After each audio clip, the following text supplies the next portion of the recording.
বিসমিল্লাহির রহমানির রহিম। শুধু দর্শক মণ্ডলী, আসসালামু আলাইকুম। থ্যাংক ইউ নার্স ধারাবাহিক লাইভ প্রোগ্রামের আজকে 20তম পর্বে আমি মনির হোসেন ভুইয়া আপনাদের সবাইকে জানাচ্ছি আন্তরিক অভিনন্দন ও শুভেচ্ছা, এবং একই সঙ্গে সবাইকে আজকে লাইভ দেখার আমন্ত্রণ জানাচ্ছি। আমরা প্রথমেই দুঃখ প্রকাশ করে নিচ্ছি, আজকে লাইভ আমরা নির্ধারিত টাইমে শুরু করতে পারিনি, সেজন্য আন্তরিকভাবে দুঃখিত। সুপ্রিয় দর্শক শ্রোতা, আমরা জানি যে হেলথ ইজ ওয়েলথ, স্বাস্থ্য সকল সুখের মূল। আর স্বাস্থ্য যদি ভালো রাখতে হয় তাহলে মানসিক স্বাস্থ্যের গুরুত্ব অপরিসীম। যে কোনো স্থান হতে আমরা যখন যে কোনো কাজ করি, আমাদের ব্রেন যদি বা মেন্টাল হেলথ যদি ভালো কাজ করে, তাহলে আমাদের শারীরিক যে সুস্থতা সেটা অনেকাংশে নির্ভর করে মেন্টাল হেলথের উপর। আর মেডিকেল সায়েন্সে বলা হয়ে থাকে যে আমাদের মেন্টাল হেলথ হচ্ছে ফিজিক্যাল হেলথ বা বডির ফুয়েল বলা হয় বা জ্বালানি বলা হয়।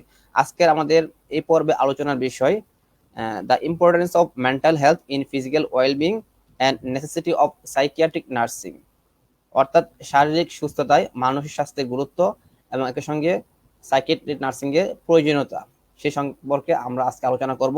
আমাদের সঙ্গে আজকে স্টুডিওতে উপস্থিত হয়েছেন আমাদের অত্যন্ত পরিচিত মুখ জনাব Taslima Begum madam, ex director of nursing services Bangladesh.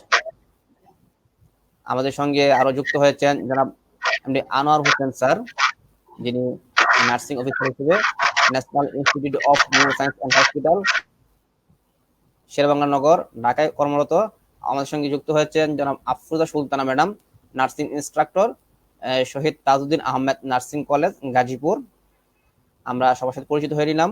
আমাদের সঙ্গে আরো যুক্ত হবেন জনাব বিশ্বজিৎ বড়ুয়া স্যার, যিনি চট্টগ্রাম নার্সিং কলেজের নার্সিং ইনস্ট্রাক্টর হিসেবে কর্মরত আছেন। দর্শক, আজকে আমরা অটোমেটিক অনেকটা সময় নষ্ট হয়ে গেছে আমাদের মূল আলোচনার সময় থেকে। আমরা সরাসরি আলোচনা চলে যাব। প্রথমে আমাদের আলোচনা শুরু করব জনাব তাসনিয়া ম্যাডামকে দিয়ে। জি ম্যাডাম, নিশ্চয় শুনতে পাচ্ছেন? তাসনিয়া ম্যাডাম, পরিচয় দিব? জি ম্যাডাম, আপনি আমার কথা শুনতে পাচ্ছেন ম্যাডাম? হ্যাঁ, শুনতে পাচ্ছি। Thank you madam. যে আমরা আজকে যে আমাদের আলোচনার বিষয়, আমরা জানি the importance of mental health in physical wellbeing and necessity of psychiatric nursing, অর্থাৎ শারীরিক সুস্থতায় মানসিক স্বাস্থ্যের গুরুত্ব, একই সঙ্গে সাইকিয়াট্রিক নার্সিং কেন প্রয়োজন সে বিষয়ে আমরা আলোকপাত করব।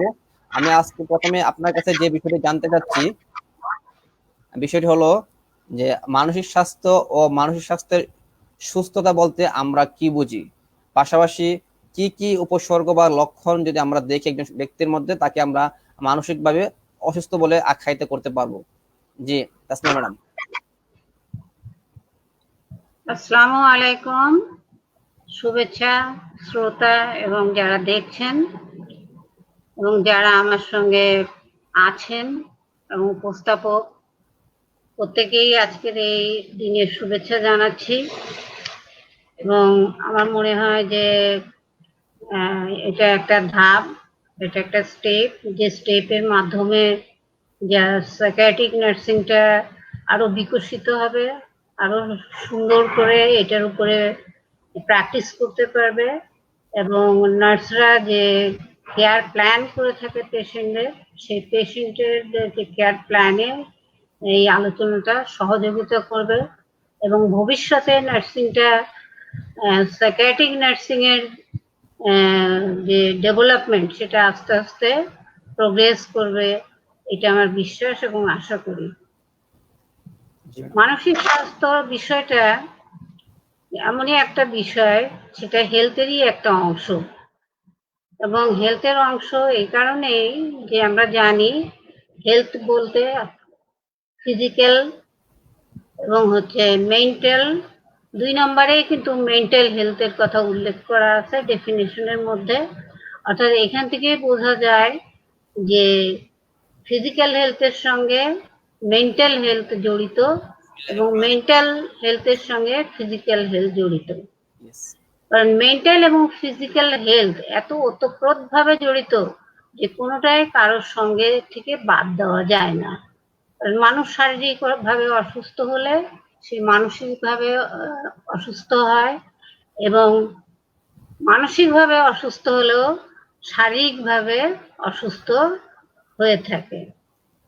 বিশেষত মেন্টাল হেলথ বলতে আমরা এটাই বুঝি যে আহ, ব্যক্তি তার ইমোশন এবং তার সাইকোলজিক্যালি সে ভালো থাকবে, অর্থাৎ মানসিকভাবে ভালো থাকবে, তার আবেগ তাড়িত হবে না, তার আবেগকে কন্ট্রোল করতে পারবে এবং সে সমাজে সবার সঙ্গে সুসম্পর্ক রেখে, শুধু সমাজ না, তার পরিবার, সমাজ, রাষ্ট্র, যেখানে সে বসবাস করবে তার চারিপাশে যে পরিবেশ আছে সেই পরিবেশের সঙ্গে সে তাল মিলিয়ে চলতে পারবে এবং সে মনে করবে যে সবাই একই মন মানসিকতার হবে না, একই রকম হবে না, কিন্তু আমাদের যে অবজেক্টিভ থাকবে, আমাদের যে অ্যাচিভমেন্ট থাকবে, সেটা আমরা টিম ওয়ার্কের মাধ্যমে করব এবং এই টিমের মাধ্যমেই আমরা আমাদের লক্ষ্যে পৌঁছাতে পারবো। বিশেষ করে যেটা যে সুসম্পর্কের বিষয়টা এবং অ্যাডজাস্টমেন্টের বিষয়টা বেশি ইম্পর্টেন্ট। যদি প্রত্যেকটা পরিবেশের সঙ্গে অ্যাডজাস্ট করতে পারে এবং সুসম্পর্ক রাখতে পারে, তাহলে আমরা মনে করব সে মানসিকভাবে সুস্থ আছে। কারণ মানসিক রোগকে তার আচরণের মাধ্যমে কিন্তু আমরা চিহ্নিত করে থাকি, যে মানসিক রোগটা একটা আচরণের পরিবর্তন আনে এবং বিশেষভাবে এমন পরিবর্তন আনে যে পরিবর্তনটা পরবর্তীতে খুব মাইনর থেকে আস্তে আস্তে এটা খুবই সিরিয়াস রূপ ধারণ করে থাকে এবং তার জন্য সমাজ, তার জন্য পরিবার এবং তার ব্যক্তিগত জীবন, তার সামাজিক জীবন, কিছুর উপরই এর এফেক্ট আছে। এটাই মেইনলি মানসিক স্বাস্থ্য।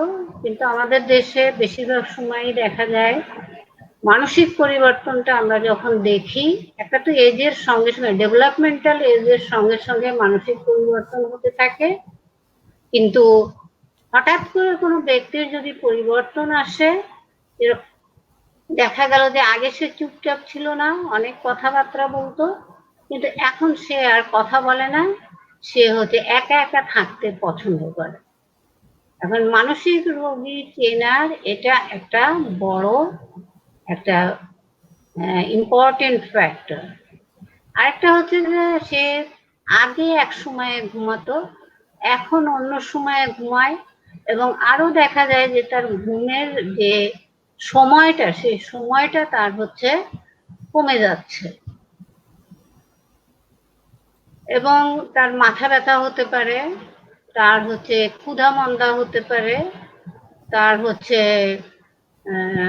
আচরণগত কিছু পরিবর্তন হতে পারে, যেমন সে হতাশায় ভুগতে পারে, তার মুখের মধ্যে একটা মুখের যে অ্যাপিয়ারেন্স সেখানে তার ডিপ্রেসিভ লাগতে পারে, অ্যাংজাইটি, যে অ্যাংশাস লাগতে পারে, যে সে খুব চিন্তিত, অথবা সে ভীতও হতে পারে, ভয়ও পেতে পারে। এবং দেখা যায় যে বেশিরভাগ সময়ই এটা আস্তে আস্তে মানে পর্যায়ক্রমে শুরু হয় এবং পরবর্তীতে এটা একটা বড় ধরনের সমস্যা রূপে এটা দেখা দেয়। মানসিক রোগী চেনার জন্য আসলে তার আচরণগুলো দেখলেই কিন্তু বোঝা যায় যে আগে সে অনেক সকালে উঠতো, তার পার্সোনাল হাইজিন সে মেনটেন করতো, যথাসময়ে দাঁত ব্রাশ করতো, কাপড় চোপড় চেঞ্জ করতো, গোসল করতো, সময় মতো খেত, পড়াশোনার সময় মতো করতো, কিন্তু পরবর্তীতে দেখা যায় যে তার এগুলোর মধ্যে একটা পরিবর্তন আসছে এবং এই পরিবর্তনের মাধ্যমে ফ্যামিলির যারা মেম্বার আছে অথবা যারা নার্সরা কমিউনিটিতে কাজ করেন, তারা আইডেন্টিফাই করতে পারেন। আরেকটা বিষয় যে যেটা আমরা সহজেই দেখলে, যে যখন আমরা কোনো পার্সনকে অ্যাগ্রেসিভ দেখি অথবা অ্যাসার্টিভ দেখি অথবা তার মধ্যে সুইসাইডাল টেন্ডেন্সি থাকতে পারে, আবার নাও থাকতে পারে। সবসময় এটা নির্দিষ্ট কিছু কিছু রোগ আছে তার মধ্যে থাকে। তা সেগুলোর হচ্ছে এগুলা মানে চিহ্নিত করার জন্য এই সাইন গুলা সিমটম গুলা দেখা যায়। অতএব এই বিষয়ে সতর্ক থাকাই উচিত এবং নার্সকে আরো সতর্ক হতে হবে যাতে এ ধরনের সমস্যা দেখা দেওয়ার সঙ্গে সঙ্গে সে যেন চিহ্নিত করতে পারে। পেশেন্টকে যদি চিহ্নিত করা যায় খুব দ্রুত, তাহলে তার চিকিৎসা এবং তার হচ্ছে যথাযথ কেয়ারের মাধ্যমে তাকে সুস্থ করে তোলা সম্ভব। এবং এটা অসম্ভব বলে কিছু না। প্রাথমিক পর্যায়ে ধরা পড়লে আস্তে আস্তে এটা ভালো হয়ে যাবে। কোনো কোনো সময় দেখা যায় যে ছেলেমেয়েরা হঠাৎ করে সে খুব ভালো রেজাল্ট করতো, কিন্তু পরবর্তীতে দেখা যাচ্ছে তার ফলাফলগুলো আর আগের মতো আসছে না। সে যথা নিয়মে স্কুলে যাচ্ছে না, সে হচ্ছে স্কুলের কথা বলে অন্য কোথাও থাকছে। যে তারপরে তার হচ্ছে অনেক ফ্রেন্ড হচ্ছে, যে ফ্রেন্ড গুলো আগে ছিল না সে ফ্রেন্ড গুলা এখন তার দেখা যাচ্ছে নতুন নতুন মুখ। এগুলা সাবস্টেন্স অ্যাবিউজের বেলায় হতে পারে এই সিমটম গুলা। এটাও সমাজের একটা বড় সমস্যা। এবং আরো অনেক বিষয় আছে, পরবর্তীতে হয়তো আলোচনা হবে। আরো প্রোগ্রাম যদি হয় তখন আমরা আলোচনা করব। বিজ্ঞ যারা আছেন এখন এখানে, যারা বিজ্ঞ আছেন তারাই তখন এই বিষয়টা আরো আলোচনা করে এগিয়ে নিয়ে যাবে বলে আমি আশা করি। পাশাপাশি আপনার কাছে একটা বিষয় জানতে চাচ্ছি, আমাদের যদি মানসিক স্বাস্থ্য বা মেন্টাল হেলথ যদি সুস্থ থাকি আমরা, তাহলে আমরা অতি সহজে কি কি বেনিফিট পাবো? যদি আমরা বলি যে benefits of good mental health.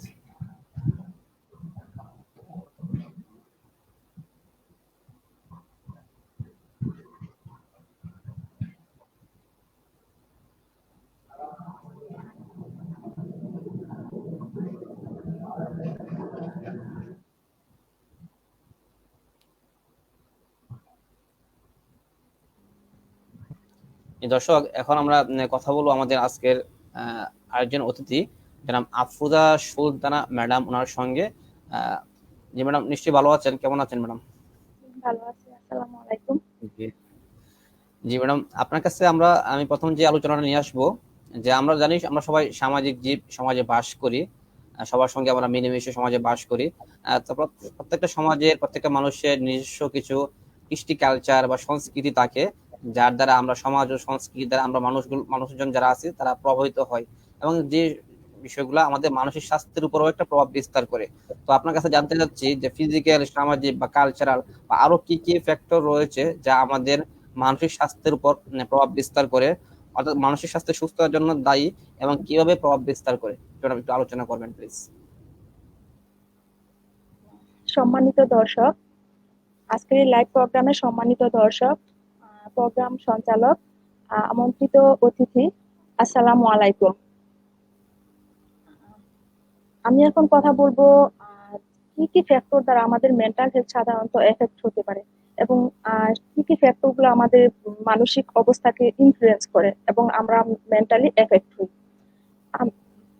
বিভিন্ন ধরনের ফ্যাক্টরের মাধ্যমে আমাদের মেন্টাল হেলথ সাধারণত এফেক্ট মানে আপনার হয়ে থাকে। সাউন্ডটা একটু চেক করবেন, আপনার সাউন্ডটা একটু মনে হয় ডিস্টার্ব হচ্ছে, সাউন্ডটা চেক করে নেবেন। হ্যালো, শোনা যাচ্ছে? হ্যালো, সাউন্ডটা একটু রিপিট হচ্ছে কথা, একটু চেক করে নেবেন প্লিজ।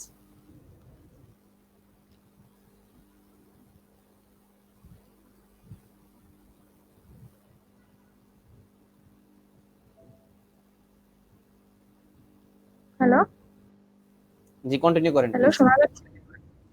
জি, আমি জি, এখন কথা কন্টিনিউ। বলবো কি কি ফ্যাক্টরের মাধ্যমে আমাদের মেন্টাল হেলথ এফেক্ট হতে পারে এবং আমরা মেন্টালি আনহেলদি, অসুস্থ হয়ে যাব, মানসিকভাবে অসুস্থ হয়ে যাব, সেই ফ্যাক্টর বা কারণগুলো নিয়ে আমি এখন কথা বলবো। তো বিভিন্ন ফ্যাক্টরের মাধ্যমে সাধারণত আমাদের মেন্টাল হেলথ এফেক্ট হতে পারে। যেমন তার মধ্যে হলো ইন্ডিভিজুয়াল ফ্যাক্টর, তারপর psychological and interpersonal factors and socio cultural factors. তো ইন্ডিভিজুয়াল ফ্যাক্টরস এর মধ্যে বিভিন্ন কজ আছে যেগুলো আমাদের মেন্টাল হেলথকে এফেক্ট করে। যেমন জেনেটিক ফ্যাক্টরস, জেনেটিক ফ্যাক্টরস এর মধ্যে প্রথমে আমরা যেটা দেখতে পাবো সেটা হচ্ছে যে family history of mental illness.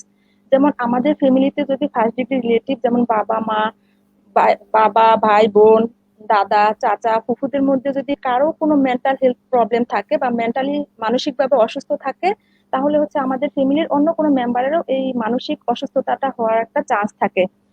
Then chromosomal abnormalities, যেটা হচ্ছে আমাদের জিনগত একটা প্রবলেম, জন্মগতভাবে আমরা সাধারণত এটা পেয়ে থাকি। সেটার মধ্যে হচ্ছে ডাউন সিনড্রোম নামক একটা রোগ আছে, যে রোগটা হচ্ছে ক্রোমোজোমাল অ্যাবনর্মালিটিস এর কারণে হয়ে থাকে। সেটার কারণে আমাদের মেন্টাল হেলথ এফেক্ট হতে পারে। And trisomy of psychiatric disorder, এটাও একটা ক্রোমোজোমাল অ্যাবনর্মালিটিস, যেটা জন্মগতভাবে ক্রোমোজোম 13 দ্বারা হচ্ছে হয়ে থাকে। সেই ক্রোমোজোমাল ট্রাইজোমি ক্রোমোজোম যদি দ্বারা এফেক্ট হয় তাহলে আমাদের মেন্টাল হেলথ এফেক্ট হতে পারে। দেন বায়োলজিক্যাল ফ্যাক্টর যদি আমরা দেখতে যাই, আমরা প্রথমেই দেখবো এন্ডোক্রাইন অ্যাবনর্মালিটিস লাইক ডায়াবেটিস যদি কারো হয় তাহলে মেন্টাল হেলথ এফেক্ট হতে পারে। থাইরয়েড ডিফেক্ট, যেমন আমাদের এক প্রকার হরমোন আছে, সেই হরমোনের যদি অ্যাবনর্মালিটিস হয়, যেমন হাইপোথাইরয়েডিজম হতে পারে, যেমন থাইরয়েড হরমোনটা বেশিও হতে পারে এবং কমও হতে পারে। সেই বেশি এবং কম দুটোর কারণে আমাদের মেন্টাল হেলথ এফেক্ট হতে পারে। এন্ড দেন মেটাবলিক অ্যাবনর্মালিটিস যেটা যেটা হচ্ছে আমাদের ব্লাড সুগার লেভেলটা কমে যেতে পারে এবং বেশিও হয়ে যেতে পারে, যার কারণে আমাদের মেন্টাল হেলথ এফেক্ট হবে, আমরা মেন্টালি ইল হয়ে যাব, মানসিকভাবে আমরা অসুস্থ হয়ে যাব। এন্ড দেন ফিজিক্যাল ফ্যাক্টরস এর মধ্যে বিভিন্ন কারণ আছে। যেমন আমরা যদি দেখি যে প্রথমে দেখতে পাবো যে সিএনএস, সেন্ট্রাল নার্ভাস সিস্টেম, যেমন আমাদের ব্রেনে যদি কোনো ইনফেকশন থাকে সেটার কারণে আমরা মেন্টালি ইল হয়ে যাব। সেই ব্রেন ইনফেকশনের মধ্যে হতে পারে এনসেফালাইটিস হতে পারে, এন্ড দেন হতে পারে হেমোরেজিক, ব্রেন কোনো কারণে ইনজুর্ড হতে পারে এবং সেরিব্রাল ইডিমা হতে পারে। এন্ড দেন হতে পারে কোনো ডিজাস্টার, সেই ডিজাস্টারের মধ্যে হতে পারে ফ্লাড, সাইক্লোন এন্ড কোনো রি-ইমার্জিং ডিজিজ যদি হঠাৎ করে হয়, সেটার কারণে আমাদের মেন্টাল হেলথ এফেক্ট হতে পারে, যেটা কন্টাজিয়াস হয়। সেটার কারণে অ্যালজিমার ডিজিজের কারণে হতে পারে। এবং ম্যাটার্নাল ডিউরিং প্রেগনেন্সিতে, যখন আমরা গর্ভাবস্থায় থাকবো, সেই গর্ভাবস্থায় যদি আমাদের কোনো ভাইরাল ইনফেকশন হয়, সেটার কারণে বাচ্চা জন্ম হওয়ার পরে সেই বাচ্চাটা মেন্টাল হেলথটা ডিফেক্ট হতে পারে।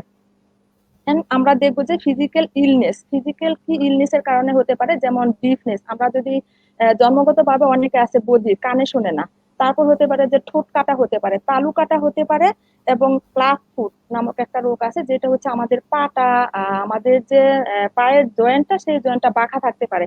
এই ডিফেক্ট গুলা যদি কারো কোনো বাচ্চা বা কারোর মধ্যে থাকে, তাহলে সাধারণত সে আমাদের পরিবারের সাথে বা সোসাইটির সাথে সহজে ইন্টারাকশন করতে পারে না, এবং তার যে নিড গুলো সেগুলো সে ফুলফিল করতে পারে না, যার কারণে সে মানসিকভাবে অবহেলিত নিজেকে মনে করে এবং মেন্টালি সে ইল হয়ে যায়।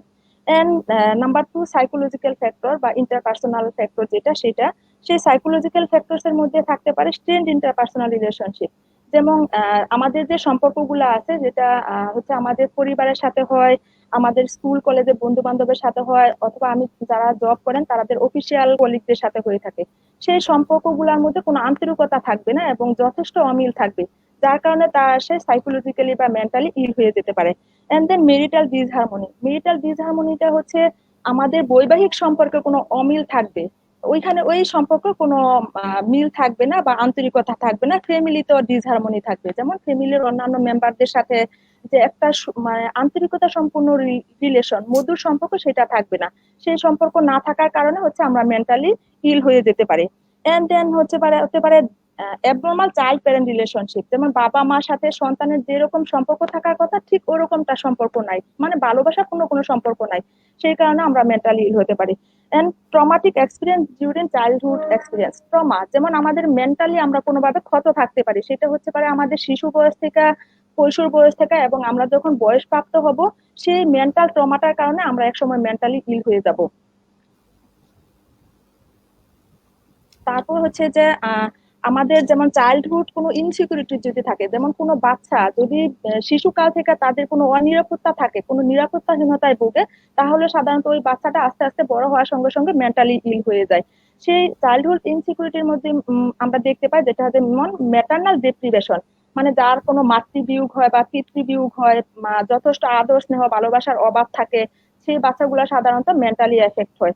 ওভার প্রোটেকশন বা আন্ডার প্রোটেকশন, কোনো কোনো বাচ্চাদের ক্ষেত্রে আমরা সাধারণত দেখি যে আমরা আমাদের বাচ্চাদের এত প্রোটেকশন দিয়ে রাখি, এত রুলস রেগুলেশন দিয়ে রাখি, যেগুলো তারা মানতে গেলে তাদের মেন্টালি এফেক্ট হয়, তারা মেন্টালি ট্রমা হয়।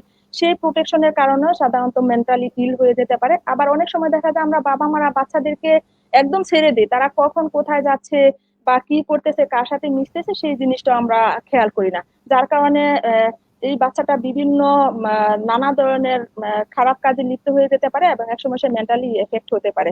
এন্ড দেন হচ্ছে পার্সন উইথ হাই ও লো ইন্টেলেকচুয়াল অ্যাবিলিটিস, মানে কোনো মানুষ যদি তার বুদ্ধিমত্তা যদি অতিরিক্ত বেশি হয়ে যায় অথবা যদি কম হয়ে যায়, সেটাও মেন্টাল ইলনেস হওয়ার একটা রিজন থাকে।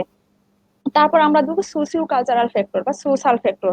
কোন কোন সোশ্যাল ফ্যাক্টর গুলো সাধারণত আমাদের মেন্টাল হেলথ কে এফেক্ট করে? তো সোশ্যাল ফ্যাক্টরের মধ্যে আমরা প্রথমেই দেখবো যেটা হচ্ছে পোভার্টি, যেমন দরিদ্রতা। একটা দরিদ্র মানুষ যে দিন আনে দিন খায়, তার তো ফিজিক্যাল হেলথই ঠিক থাকবে না, সেখানে মেন্টাল হেলথ তো ঠিক থাকার কথাই না। সেই ক্ষেত্রে মেন্টালি সে এফেক্ট হবে। এন্ড ফাইন্যান্সিয়াল ডিফিকাল্টি, যদি টাকা পয়সা যথেষ্ট অভাব থাকে, সে চলতে পারতেছে না, সেই ক্ষেত্রে হতে পারে। বা টু মাস ইনকাম, অনেক বেশি যদি তার ইনকাম উপার্জন থাকে, অথবা যদি উপার্জন একদমই কম থাকে, সেই ক্ষেত্রে আমাদের মেন্টাল হেলথ কে এফেক্ট করে। এন্ড দেন ব্যাড হ্যাবিট, কোনো মানুষের মধ্যে যদি কোনো খারাপ অভ্যাস থাকে, যেমন সেটা হতে পারে অ্যালকোহলিজম, কোনো ড্রাগ এডিকশন, গামলিং অথবা প্রস্টিটিউশন, যাদের এই ধরনের সাধারণত নেশাগুলো থাকে তারাও সাধারণত মেন্টালি এফেক্ট হয়। দেন পলিটিক্যাল আপহেভালস, আমাদের যখন আমাদের কোনো রাজনৈতিক স্থিতিশীলতা দেখা দেয়, সেই অস্থিতিল পরিবেশের কারণে আমরা আমাদের জীবনযাপনটা সঠিকভাবে করতে পারি না, তখন আমরা মেন্টাল হেলথটা আমাদের এফেক্ট হয়ে যায়। দেন লেক অফ রিসোর্স, আমাদের চলার জন্য, আমাদের বেসিক নিড গুলা ফুলফিল করার জন্য যে জিনিসগুলা দরকার, সেই রিসোর্স গুলা যথেষ্ট পরিমাণে নাই। যখন যথেষ্ট পরিমাণে নাই, আমরা আমাদের নিড গুলা ফুলফিল করতে পারি না, তখন আমরা মেন্টালি ইল হয়ে যেতে পারি, মেন্টাল হেলথকে সেই সমস্যাটা এফেক্ট করতে পারে। এন্ড দেন হতে পারে হোমলেসনেস, যার ঘর বাড়ি কিছুই নেই, সে যাযাবরের মতো ঘুরে বেড়াচ্ছে, তাদেরও মেন্টাল হেলথকে এফেক্ট করবে। ভায়োলেন্স আমাদের বাসা বাড়িতে বা বাইরে অনেক জায়গায় ভায়োলেন্স হয়, সেই ভায়োলেন্সটা হতে পারে ফিজিক্যাল ভায়োলেন্স আর মেন্টাল ভায়োলেন্স। সে মানসিক ভাবেও হচ্ছে বা নির্যাতিত হতে পারে, আবার শারীরিক ভাবেও নির্যাতিত পারে, সেই মানুষগুলা মেন্টালি এফেক্ট হয়ে যায়। এন্ড দেন আমরা বলবো migration from village to urban area. দেখা যায় আমাদের অনেক মানুষ আছে যারা গ্রাম থেকে শহরে কাজের জন্য আসে বা বিভিন্ন কারণে আসে, হঠাৎ করে শহরে এসে অন্য মানুষের সাথে অ্যাডজাস্ট করতে পারে না। সেই অ্যাডজাস্ট করতে না পারার কারণে সে মেন্টালি ইল হয়ে যায়, তার মেন্টাল হেলথটা এফেক্ট হয়ে যায়। এন্ড দেন অকুপেশনাল ডিফিকাল্টিস কি হয়ে যায়, যেমন আমাদের ওয়ার্কিং কন্ডিশন প্রায় সময় দেখা যায় আনহেলদি থাকে। যেমন সেই আনহেলদি ওয়ার্কিং কন্ডিশনে কাজ করতে গিয়ে আমাদের বিভিন্ন ধরনের সমস্যা হয় এবং সেই সমস্যাগুলো সাধারণত আমাদের মেন্টাল হেলথকে এফেক্ট করে। এন্ড দেন আমরা যেটা বলবো এডুকেশনাল স্কলাস্টিক কিছু প্রবলেম আছে, সেই স্কলাস্টিক প্রবলেম গুলোর মধ্যে হচ্ছে যেমন আমাদের আনহেলদি কম্পারিজনটা হচ্ছে এরকম, যেমন শিক্ষা ক্ষেত্রে যখন বাচ্চারা ছেলেমেয়েরা যারা পড়াশোনা করে, সেই বাচ্চাদেরকে নিয়ে আমরা আনহেলদি অসুস্থ একটা প্রতিযোগিতা করি, যেমন আমার বাচ্চাকে ফার্স্ট হতেই হবে, আমার বোনের বাচ্চা ফার্স্ট হয়েছে তোমাকেও ফার্স্ট হতে হবে, আমার পাশের ফ্ল্যাটের বাচ্চা ফার্স্ট হয়েছে বা জিপিএ 5 পেয়েছে তোমাকেও ফার্স্ট জিপিএ 5 পেতেই হবে। এই যে একটা অসুস্থ কম্পারিজন, সেই কম্পারিজনের কারণে হচ্ছে আমাদের বাচ্চাগুলো মেন্টালি ট্রমা হয়, তারা সেটাকে সহজভাবে কুপ করতে পারে না, যেমন বাবা মা তাদেরকে পছন্দ করে না, সেই জিনিসটার কারণে মেন্টাল হেলথ এফেক্ট করে। এন্ড হতে পারে টিচার্স অ্যাটিটিউড, যে টিচারদের অ্যাটিটিউড অনেক সময় কোনো কোনো মানে ক্ষেত্রে দেখা যায় যে টিচার কোনো কোনো স্টুডেন্টকে বেশি ভালোবাসে, আবার কোনো কোনো স্টুডেন্টকে কম ভালোবাসে, সেই তখন মানে এই পরিবেশটাকে স্টুডেন্টরা কুপ করতে পারে না। And then related change in curriculum change হওয়ার ফলে দেখা যায় যে হঠাৎ করে নতুন একটা কারিকুলাম হলে তারা প্রিভিয়াসলি যে কারিকুলামটা দেখে আসছে, নতুনটার ক্ষেত্রে তাদের সেটাকে অ্যাডজাস্ট করা, সেইভাবে নিজেকে প্রিপেয়ার করাটা একটা উম, সমস্যা হয়ে দাঁড়ায়, সেই ক্ষেত্রে তাদের মেন্টাল হেলথ এফেক্ট হতে পারে। তারপর হতে পারে আমাদের শিক্ষা ক্ষেত্রে প্রায় সময়ই দেখা যায় যেটা হচ্ছে যে lack of recreational and library facilities, তারপর সিটিং অ্যারেঞ্জমেন্ট। 100 জনের ক্লাসরুম, সেইখানে দেখা যায় যে সিটিং অ্যারেঞ্জমেন্ট 90 স্টুডেন্টের আছে, সেক্ষেত্রে তো তাদের মেন্টালি এফেক্ট হবে, যে এখানে তাদের যতটা স্পেস থাকা দরকার একটা ক্লাসরুমে, একটা সিট থেকে আরেকটা সিটের, বা 100 জনের জন্য যতটা আলো বাতাসপূর্ণ একটা পরিবেশ দরকার, সেই পরিবেশটা যখন পাবে না, তখনও তারা মেন্টালি এফেক্ট হয়ে যাবে। এন্ড দেন আমরা কালচারাল কিছু কজ দেখবো, যেটা হচ্ছে স্টিগমাটা কি? স্টিগমাটা হচ্ছে আমাদের একটা নেগেটিভ একটা অ্যাটিটিউড, যেটা হচ্ছে আমাদের ভ্যালুস, আমাদের মূল্যবোধকে, আমাদের বিশ্বাসবোধকে হচ্ছে নেগেটিভ ভাবে প্রকাশ করে। সেটার কারণে হচ্ছে আমাদের মেন্টাল হেলথ এফেক্ট করে। সেটা কিভাবে এফেক্ট করে? আমরা প্রায় সময় দেখি গ্রামের কোনো মানুষ বা কেউ যদি অসুস্থ হয়, দেখা যায় তার মেন্টাল হেলথের অনেক সিমটমস আছে, কিন্তু তারা হচ্ছে মেন্টাল হসপিটালে যাইতে তারা নারাজ। কারণ হচ্ছে তারা মনে করে এটা কোনো জিন ভূত বা অন্য কিছুর আসর পড়ছে, যার কারণে এই ধরনের সমস্যা হচ্ছে। এই কারণে তারা মেন্টাল হেলথের যে ট্রিটমেন্ট সেটা নেয় না, এবং না নিতে গিয়ে দেখা যায় যে মাইনর মেন্টাল যে প্রবলেম গুলো আছে সেটা থেকে মেজর মেন্টাল প্রবলেমে চলে যায়, এবং অনেক খারাপ অবস্থা হয়ে যায় পেশেন্টের। একটা হচ্ছে বেলুস বা বিলিফস, যেটা আমাদের বিশ্বাস, সেই বিশ্বাসটা আমরা বিশ্বাস করতে পারি না যে আসলে ডাক্তারের কাছে যাবে, তারা যাবে কবিরাজের কাছে, তারা যাবে হচ্ছে যে গ্রামের যে ডাক্তার আছে সেই ডাক্তারের কাছে। এখানে অনেকগুলা সময় নষ্ট করে ফেলে। এই সময় নষ্ট করে ফেলে তারা, তো এমনিতে এফেক্ট, দেখা যায় যে বড় কোনো মেন্টাল এফেক্ট বা মেজর বড় ধরনের কোনো মানসিক সমস্যা হয়ে যায়। তো এই ছিল আজকে আমার ফ্যাক্ট ছিল, যেগুলো হচ্ছে আমাদের মেন্টাল মিউট হয়। প্রত্যক্ষ ভাবে এফেক্ট করে। জি না, ধন্যবাদ ম্যাডাম আপনার সুন্দর আলোচনার জন্য। আমরা তখন শুনতে পাচ্ছিলাম আপনার কাছ থেকে যে মানসিক স্বাস্থ্যের উপর আমাদের যে সোশিও কালচারাল বা আরো যে এনভায়রনমেন্টাল ফ্যাক্টর গুলা কাজ করে, সেই ফ্যাক্টর গুলা একই সঙ্গে যদি আমরা বলি যে আমাদের আমরা কিভাবে বুঝতে পারবো আমরা মানসিকভাবে সুস্থ আছি, যে আমাদের চিন্তা চেতনা গুলা সুস্থ হবে, রেশনাল থিঙ্কিং হবে, আমরা ইফেক্টিভলি কপিং করতে পারবো, আমাদের অ্যাডজাস্টমেন্ট ভালো হবে, আমরা নিজের দিকে সেলফ অ্যাওয়ারনেস থাকবে, সেলফ কন্ট্রোল থাকবে। তো এই বিষয়গুলো দিয়ে আমরা বুঝতে পারবো আমরা মেন্টালি সুস্থ হই। ধন্যবাদ আপনাকে। আপনার সঙ্গে আবার কথা হবে, তখন আমরা কথা বলবো আমাদের ম্যাডামের সঙ্গে।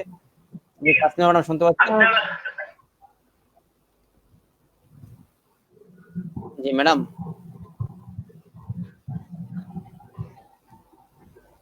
জি তাসনিয়া ম্যাডাম।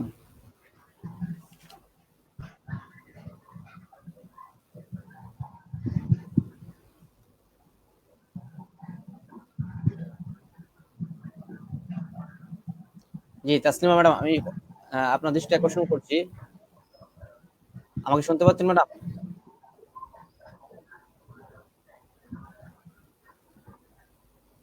ম্যাডাম আমাকে শুনতে পাচ্ছেন আপনি?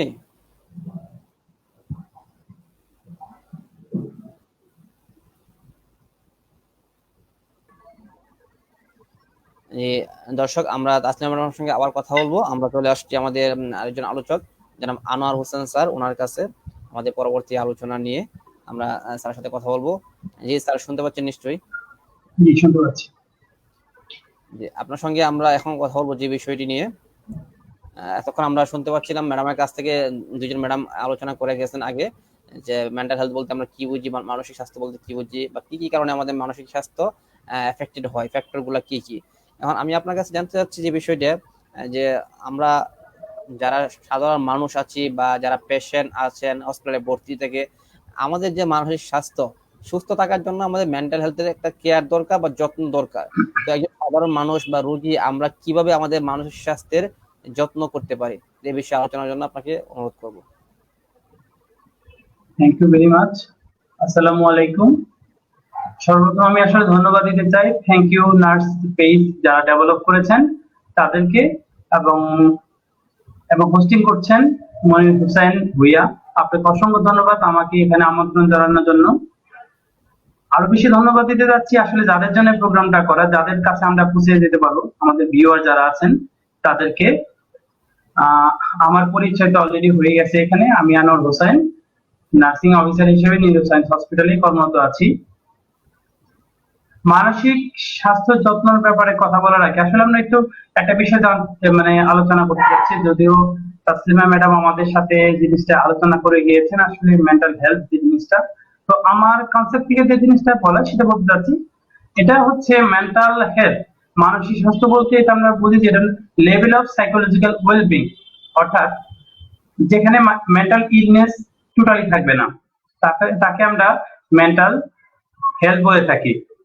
অথবা there should have satisfactory level of emotional and behavioral adjustment, এখানে ইমোশনাল এবং বিহেভিয়ারাল অ্যাডজাস্টমেন্টটা স্যাটিসফ্যাক্টরি লেভেলে থাকতে হবে। আমাদের শরীরে হিউম্যান বডি, এখানে 12 সিস্টেম আমরা পড়ে থাকি, যা প্রতিটার উপরে আমাদের মেন্টাল হেলথ সমানভাবে গুরুত্ব বহন করে। তাহলে এর যে একটা রিলেশনশিপ, মেন্টাল হেলথ যে আমাদের ফিজিক্যাল হেলথের সাথে একটা রিলেশনশিপ, এটা একটু বলতে চাচ্ছি। সেটা হচ্ছে গিয়ে, যদি পুর মেন্টাল হেলথ হয়ে থাকে তাহলে এখানে ক্রনিক ফিজিক্যাল কন্ডিশনের জন্য এটা রিস্ক হয়ে দাঁড়ায়। কি করে? এখানে যদি একটা মানুষ অসুস্থ হয়, এর আগে একটা মানুষের যদি মানসিকভাবে সে অসুস্থ হয়, তাহলে তার ফিজিক্যাল বিভিন্ন রকম সিমটম অ্যারাইজ করবে। যেমন তার উইকনেস ডেভেলপ করবে, লস অফ অ্যাপিটাইট ডেভেলপ করবে। আবার যদি সিরিয়াস মেন্টাল হেলথ কন্ডিশন থাকে, সেক্ষেত্রে high risk of chronic mental physical condition হবে। যদি ক্রনিক ফিজিক্যাল কন্ডিশন হয়, সেক্ষেত্রে ultimately poor mental disorder develop করবে। কারণ ফিজিক্যাল ক্রনিক ফিজিক্যাল কন্ডিশন যদি থাকে, সেক্ষেত্রে শারীরিক যখন বিভিন্ন সিমটম অ্যারাইজ করবে, তখন আলটিমেটলি তার মানসিক একটা চাপ সৃষ্টি হবে। তার মানে আমরা নর্মালি বুঝতে পারছি আসলে ফিজিক্যাল এবং মেন্টাল হেলথ একে অপরের সাথে ওতপ্রোতভাবে জড়িত। আমরা যারা হসপিটালে যাই, রুগী নিয়ে যাই বা রুগী থাকে, আমরা সর্বপ্রথম ইম্পর্টেন্স দেই একটা পেশেন্টের ডিজিজ এবং তার মেডিসিন। সবসময় আমরা চিন্তা করি তাদের এই দুইটা ইস্যুর উপরে, যেখানে মেন্টাল হেলথকে খুব বেশি গুরুত্ব দেওয়া হয় না। যেখানে মেন্টালি যদি সে সাউন্ড থাকে, মেন্টালি যদি সে মোটিভেটেড থাকে, তাহলে তার ডিজিজের প্রভাবটা একটু কমে আসবে। একটা স্টাডি থেকে দেখা যাচ্ছে 75% লোক ভালো হয় যদি তাকে প্রপার মেন্টাল সাপোর্ট দেওয়া যায়, প্রপারলি কাউন্সিলিং করা যায়। আর 25% ফিজিক্যাল বিভিন্ন রকম প্রবলেম, অর্গানিক কোনো প্রবলেম থাকলে মেডিকেশনের মাধ্যমে তাকে কিউর করা যেতে পারে।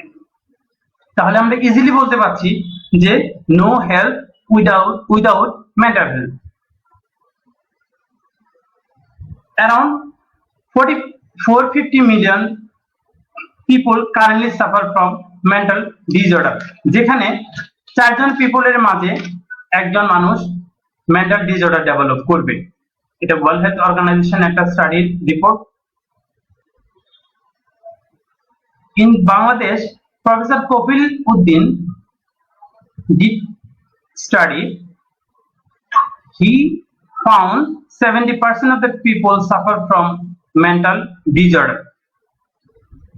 আরেকটা ক্ষেত্রে দেখা যাচ্ছে যে ট্রিটমেন্ট ব্যবস্থা অ্যাভেলেবল থাকা সত্ত্বেও 2/3 পিপল তারা জানেন যে মেন্টাল ডিসঅর্ডার, কিন্তু তারা কোনো হেলথ প্রফেশনালের কাছে যাচ্ছে না। Only for reason social stigma, discrimination এবং নেগলিজেন্সি। আমি একটা সিস্টেমেটিক রিভিউ করেছিলাম mental health disorder in Bangladesh. সেখানে এই জিনিসটাকে হাইলাইট হয়েছে যে নেগেটিভ অ্যাটিটিউড, ট্রিটমেন্টের প্রতি তাদের নেগেটিভ অ্যাটিটিউড, তার হেলথ প্রফেশনালের কাছে তারা আসতে চাচ্ছে না। এর জন্যই বলছি যে আসলে সাধারণ মানুষদের জন্য স্বাস্থ্য সেবা দিতে হলে আমরা কি করতে পারি। এখানে আপনাদেরকে কিছু টিপস এর ব্যাপারে বলতে পারি। সেটা হচ্ছে টকিং অ্যাবাউট ইউর ফিলিংস, যেটা প্রথমে আমরা বলে থাকি। আমরা সাধারণত আমাদের অনুভূতির কথা আমরা আসলে কাউকে বলতে চাই না। তাই এইটা যদি আমরা এটা শেয়ার করতে পারি, তাহলে এটা good sign for mental health. এবং আমরা যদি কোনো প্রবলেম ফেস করি, সেক্ষেত্রে যদি আমরা আমার নেইবার বা ফ্রেন্ডস বা ফ্যামিলির সাথে শেয়ার করি, তাহলে মানসিক একটা প্রেশার কম থাকে, এতে করে আমাদের মানসিক স্বাস্থ্য ভালো থাকে। Keep active. আসলে অ্যাক্টিভনেস জিনিসটা বলতে যে জিনিসটা বোঝায় যে আমরা যদি রেগুলার এক্সারসাইজ করি, সেক্ষেত্রে আমাদের সেলফ স্টিমটা বাড়ে, ইনক্রিজ কনসেন্ট্রেশন টু ওয়ার্ক, এর প্রোডাক্টিভিটি বেড়ে যায় এবং ব্রেন এবং আদার অর্গানগুলো হেলদি থাকে। আলটিমেটলি মেন্টাল হেলথ ভালো থাকে। ইট ওয়েল বলতে আসলে আমরা ভালো খাবারের ব্যাপারেই বলবো। আমরা আসলে নার্সিং প্রফেশনে যদিও সেক্ষেত্রে, এবং আমাদের সাথে যারা শুনছেন হয়তো তারা অনেকে নার্সিং প্রফেশনেরও না, তো সবার জন্যই বলছি যে আমরা আসলে খাবারের প্রতি আসলে অনীহা প্রকাশ করি। সকাল খাবার দুপুরে, দুপুরে খাবার রাতে, তো এতে করে ফিজিক্যাল হেলথের উপর আমাদের এফেক্ট করে। স্পেশালি একটা জিনিস দেখা যাচ্ছে, যারা আমরা কর্মজীবী, তারা যদি হয়তো তারা সকাল 8টায় অফিসে চলে যাচ্ছেন, যদি হসপিটাল সেটিংস হয় তাহলে 2টায় ডিউটি শেষ হয়, তখন তারা ডিউটি শেষ করে আস্তে আস্তে কেউ 3টা বা 4টায় বাসায় ফিরেন, টাইমলিং তারা খাওয়া দাওয়াটা কমপ্লিট করতে পারে না। এতে করে তারা প্রতিটা ক্ষেত্রে মানসিকভাবে একটা ইরিটেট হয়ে যায়, কারণ তাদের ব্যালেন্স যে খাবারটা, ব্রেনের যে একটা খাবার, সেই খাবারটা তার ব্রেন পর্যন্ত পৌঁছায় না। তাই আমার থেকে যেটা বলা, যদি স্বাস্থ্য যদি ভালো থাকতে চায়, মানসিক স্বাস্থ্য যদি ভালো রাখতে চান, তাহলে অবশ্যই যাওয়ার সময়, অফিসে যাওয়ার সময় কিছু খাবার নিয়ে যাবেন। 2টার আগে খাবারটা শেষ করে রিল্যাক্স মোডে একটু বাসায় ফিরবেন, দেখেন মন মানসিকতা সবই ভালো আছে, তাহলে মানসিকভাবে আমরা অসুস্থ হব না। আরটা হচ্ছে আমাদের খাবারের হ্যাবিটটা, যেমন আমাদের এজিং প্রসেস আছে, এজিং প্রসেসের সাথে আমাদের খাবার অনেকটা চেঞ্জ আনতে হবে। যেমন মিডল এজে এসে আমাদের কার্বোহাইড্রেটটা একটু কমিয়ে দেওয়া উচিত, তো সেক্ষেত্রে আমাদের বডি ফিটনেস সুন্দর থাকবে। আসলে আমাদের দেখতে যদি ভালো লাগে, মনও ভালো থাকে। আরটা হচ্ছে কিপিং টাস্ক, আমরা আসলে কোনো কিছু সংযুক্ত থাকতে চাই, কারণ আমরা কোনো কিছু আমরা একা একা করতে পারি না। যদি একা করি সেখানে ভুল হতে পারে। এখানে যদি আরো একজন পাশে থাকে তাহলে কিন্তু ক্রস চেক হয়, ক্রস চেক হলে জিনিসটার ভ্যালিডিটিতে বাড়ে, কারেকশনটা পাওয়া যায়, এতে করে মনের উৎফুল্লতা বেড়ে যায়। যেমন এর জন্য আমরা বলবো যে আমরা যদি গ্রুপ ওয়ার্ক করি বা শেয়ারিং করি, সেক্ষেত্রে আমাদের কাজের কোয়ালিটিটা ভালো হবে। আমরা আরেকটা জিনিস হলো কি, সহজে আমরা কারো কাছে হাত বাড়াতে চাই না, যে আস্ক হেল্প, আস্ক হেল্প। তো এক্ষেত্রে আমরা আসলে তো কি বলবো, সুপারম্যান না, তো আমাদের সুপারম্যান যদি না হয়ে থাকি, কারণ হিউম্যান সুপারম্যান হলে আমরা সবকিছু একা একাই সম্ভব, হাত বাড়াতাম সব সমাধান হয়ে যেত। কিন্তু এখানে তো আমরা যেহেতু সুপারম্যান না, আমরা একা করতে পারি না। আমাদের কাজের সফলতা, নিজেকে ভালো রাখার জন্য আমরা আমার পাশের জনের কাছে হেল্প চাইতেই পারি, তাহলে আমরা ভালো থাকবো।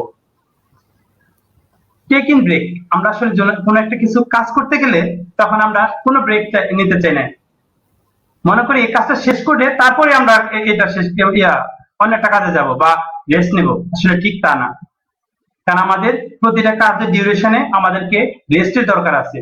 যেমন আমরা যদি একটু ওয়াশরুমে যাই, কিছুক্ষণ কাজ করার পরে 5 মিনিটের জন্য ওয়াশরুমে গেলাম, বা আমি একটু চেয়ার থেকে একটু উঠে দাঁড়িয়ে হেঁটে আবার একটু বসলাম, লাঞ্চের জন্য আমরা ½ আওয়ার নিয়ে নিলাম কাজ থেকে। আবার প্রতি সপ্তাহে একটা উইকেন্ডে থাকে, সেখানে যদি আমাদের এমন একটা হ্যাবিট করতে পারি যে আজকে একটা জায়গায় গেলাম, সামনের সপ্তাহে আরেকটা জায়গা নতুন একটা প্লেসে গেলাম, তাহলে মনটা ফ্রেশ থাকবে।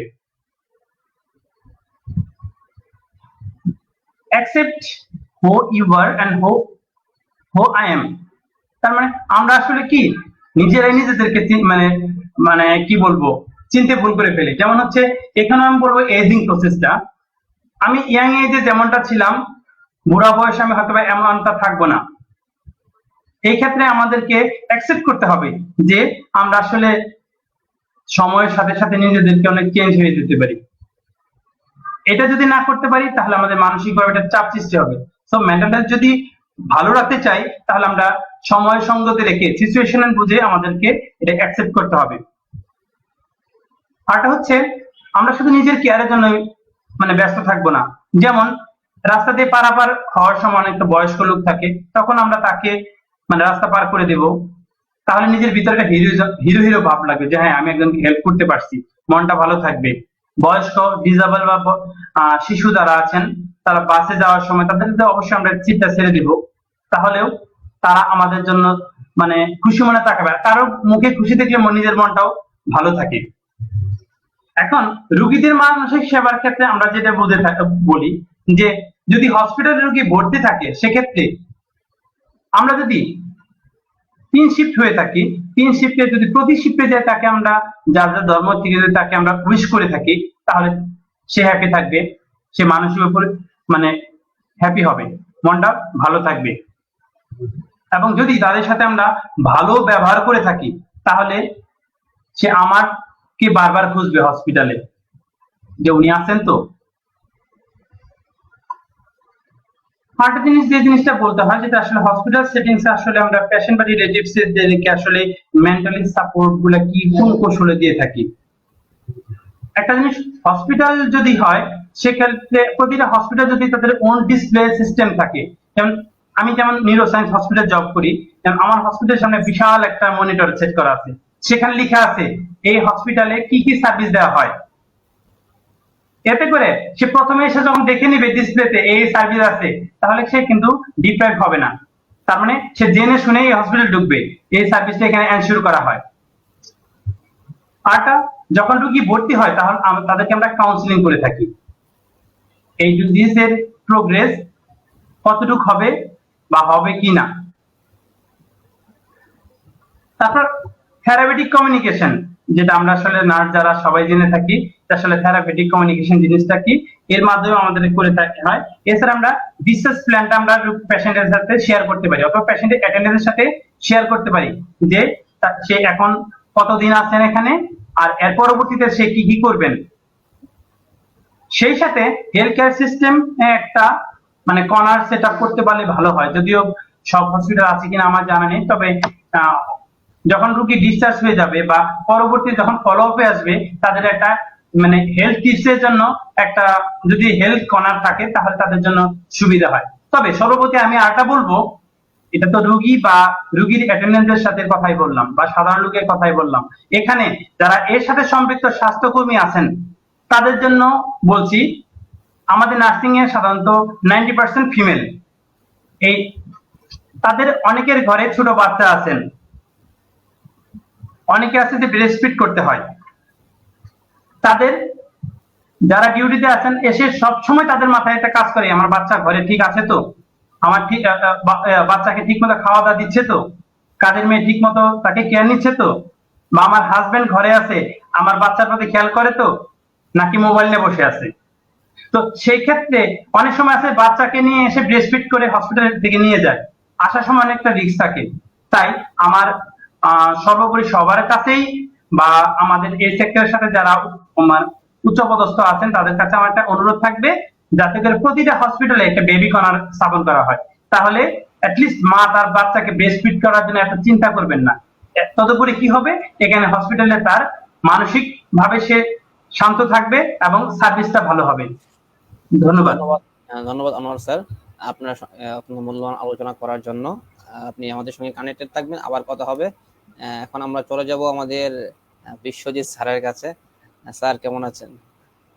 ভালো আছেন? আপনি ভালো আছেন? জি আলহামদুলিল্লাহ ভালো আছি, আপনার জন্য আমরা অপেক্ষা করতেছিলাম অনেকক্ষণ ধরে। হ্যাঁ, যাই হোক, আমি আপনাকে আমার আসলে একটু ইয়ার জন্য যাক মনির, আমি আপনাকে অনেক ধন্যবাদ জানাচ্ছি, কৃতজ্ঞতা জানাচ্ছি।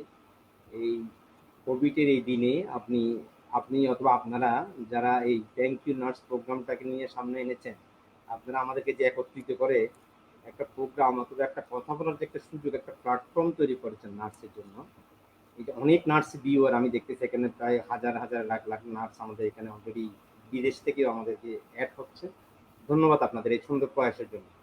এগুলো আসলে এগুলো আপনারা একটা মানে কি বলবো, একটা মাইল ফলক একটা প্রোগ্রাম আপনারা শুরু করছেন। হ্যাঁ, thank you sir for your appreciation. Sir জি, আমি আপনার সঙ্গে প্রথমে যে বিষয়টি কথা বলবো, এতক্ষণ আমাদের আনোয়ার স্যার অনেক কথা বলে গেলেন, আমরা কিভাবে সুস্থ থাকতে পারি, মানসিকভাবে যত্ন কিভাবে নিব। এখন আমরা আপনার কাছে জানতে চাচ্ছি যে আমরা আমাদের যে টাইটেলটা আজকে, যে শারীরিক সুস্থতায় মানসিক স্বাস্থ্যের গুরুত্ব। আমরা শারীরিকভাবে সুস্থ থাকতে হলে মানসিক স্বাস্থ্যের যত্ন নিতে হবে, এবং মানসিক স্বাস্থ্যের সুস্থ থাকা জরুরি। এবং মানসিক স্বাস্থ্যের সুস্থ থাকার সঙ্গে আবেগ বা ইমোশন জড়িত, যে ইমোশন বা আবেগ মানসিক ও শারীরিক স্বাস্থ্যের উপর একটা প্রভাব ফেলে, সবসময় আমরা জানি।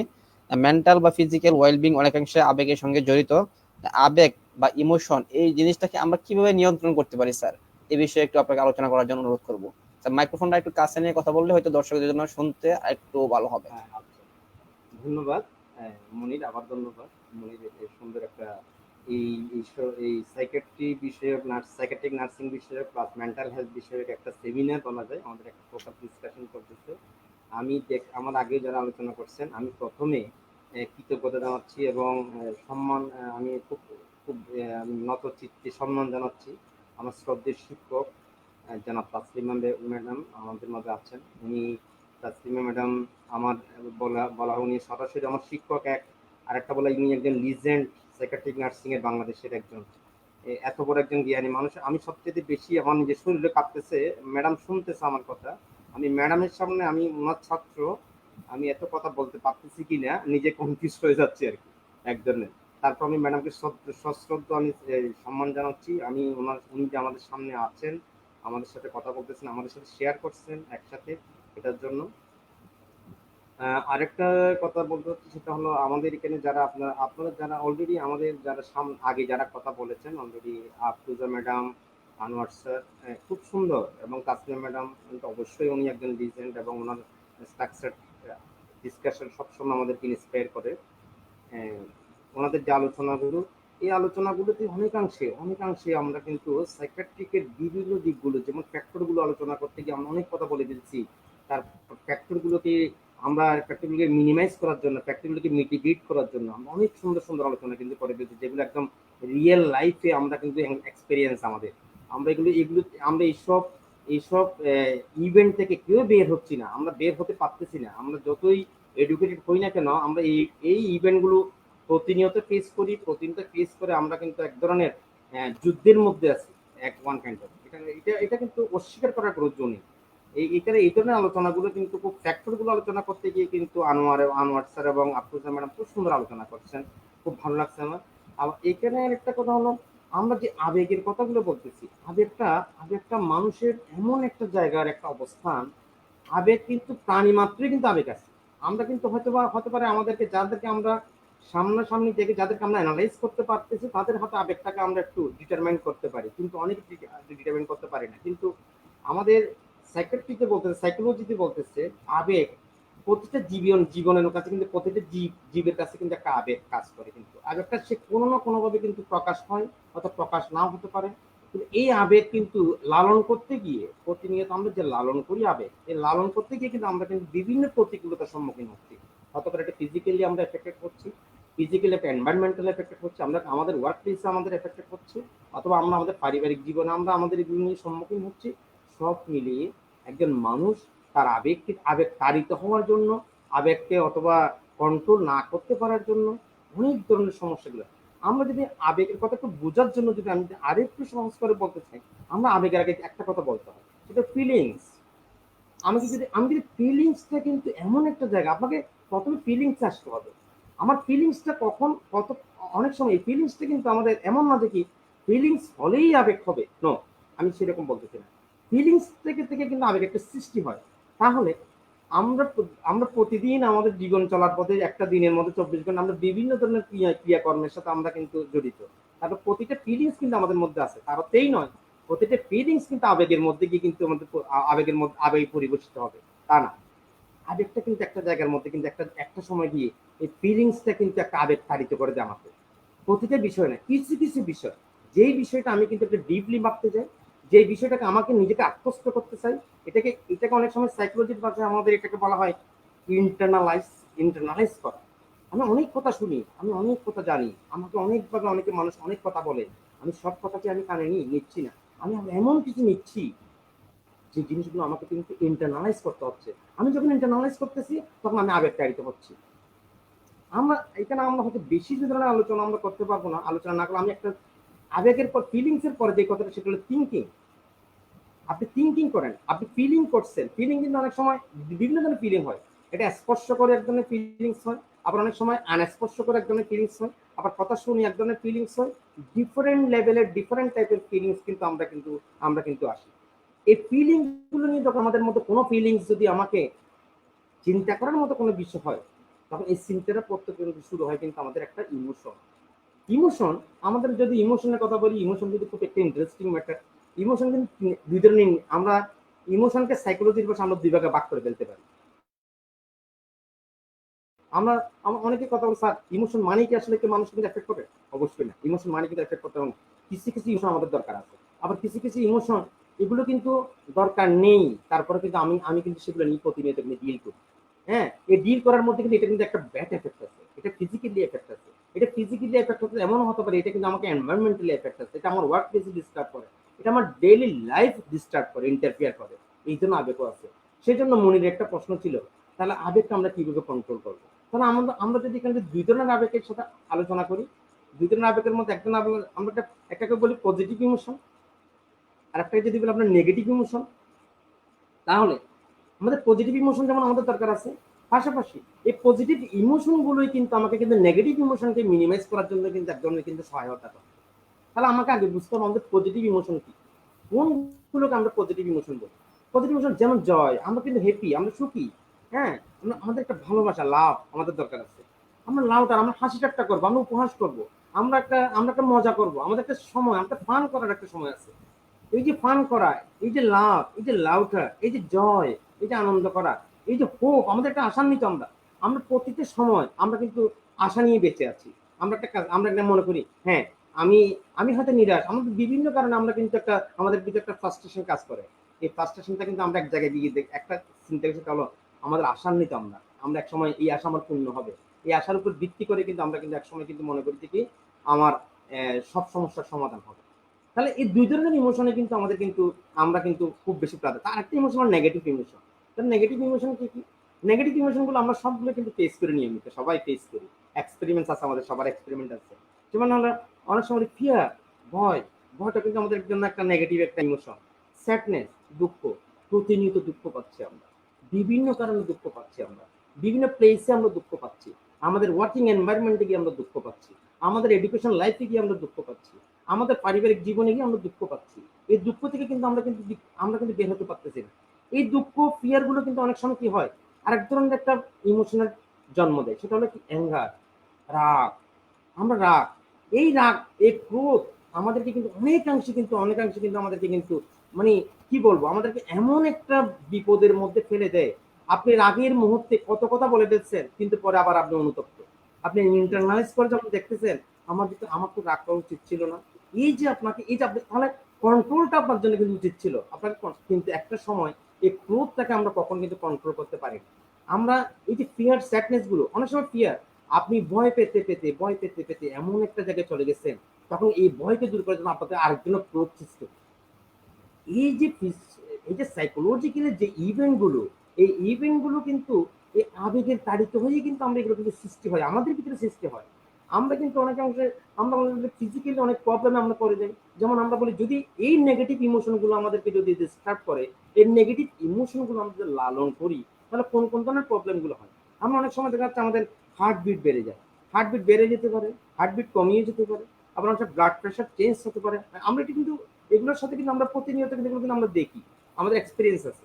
তারপরে মনে করি ব্লাড প্রেশার অনেক সময় ব্লাড ব্লাড কেমিস্ট্রির মধ্যে প্রবলেম হয়ে যেতে পারে। হ্যাঁ, আবার অনেক সময় চেঞ্জ, আবার এখানে রেসপিরেশন রেট হতে পারে, অনেক সময় হাই রেট হতে পারে, অনেক সময় লো রেট হতে পারে।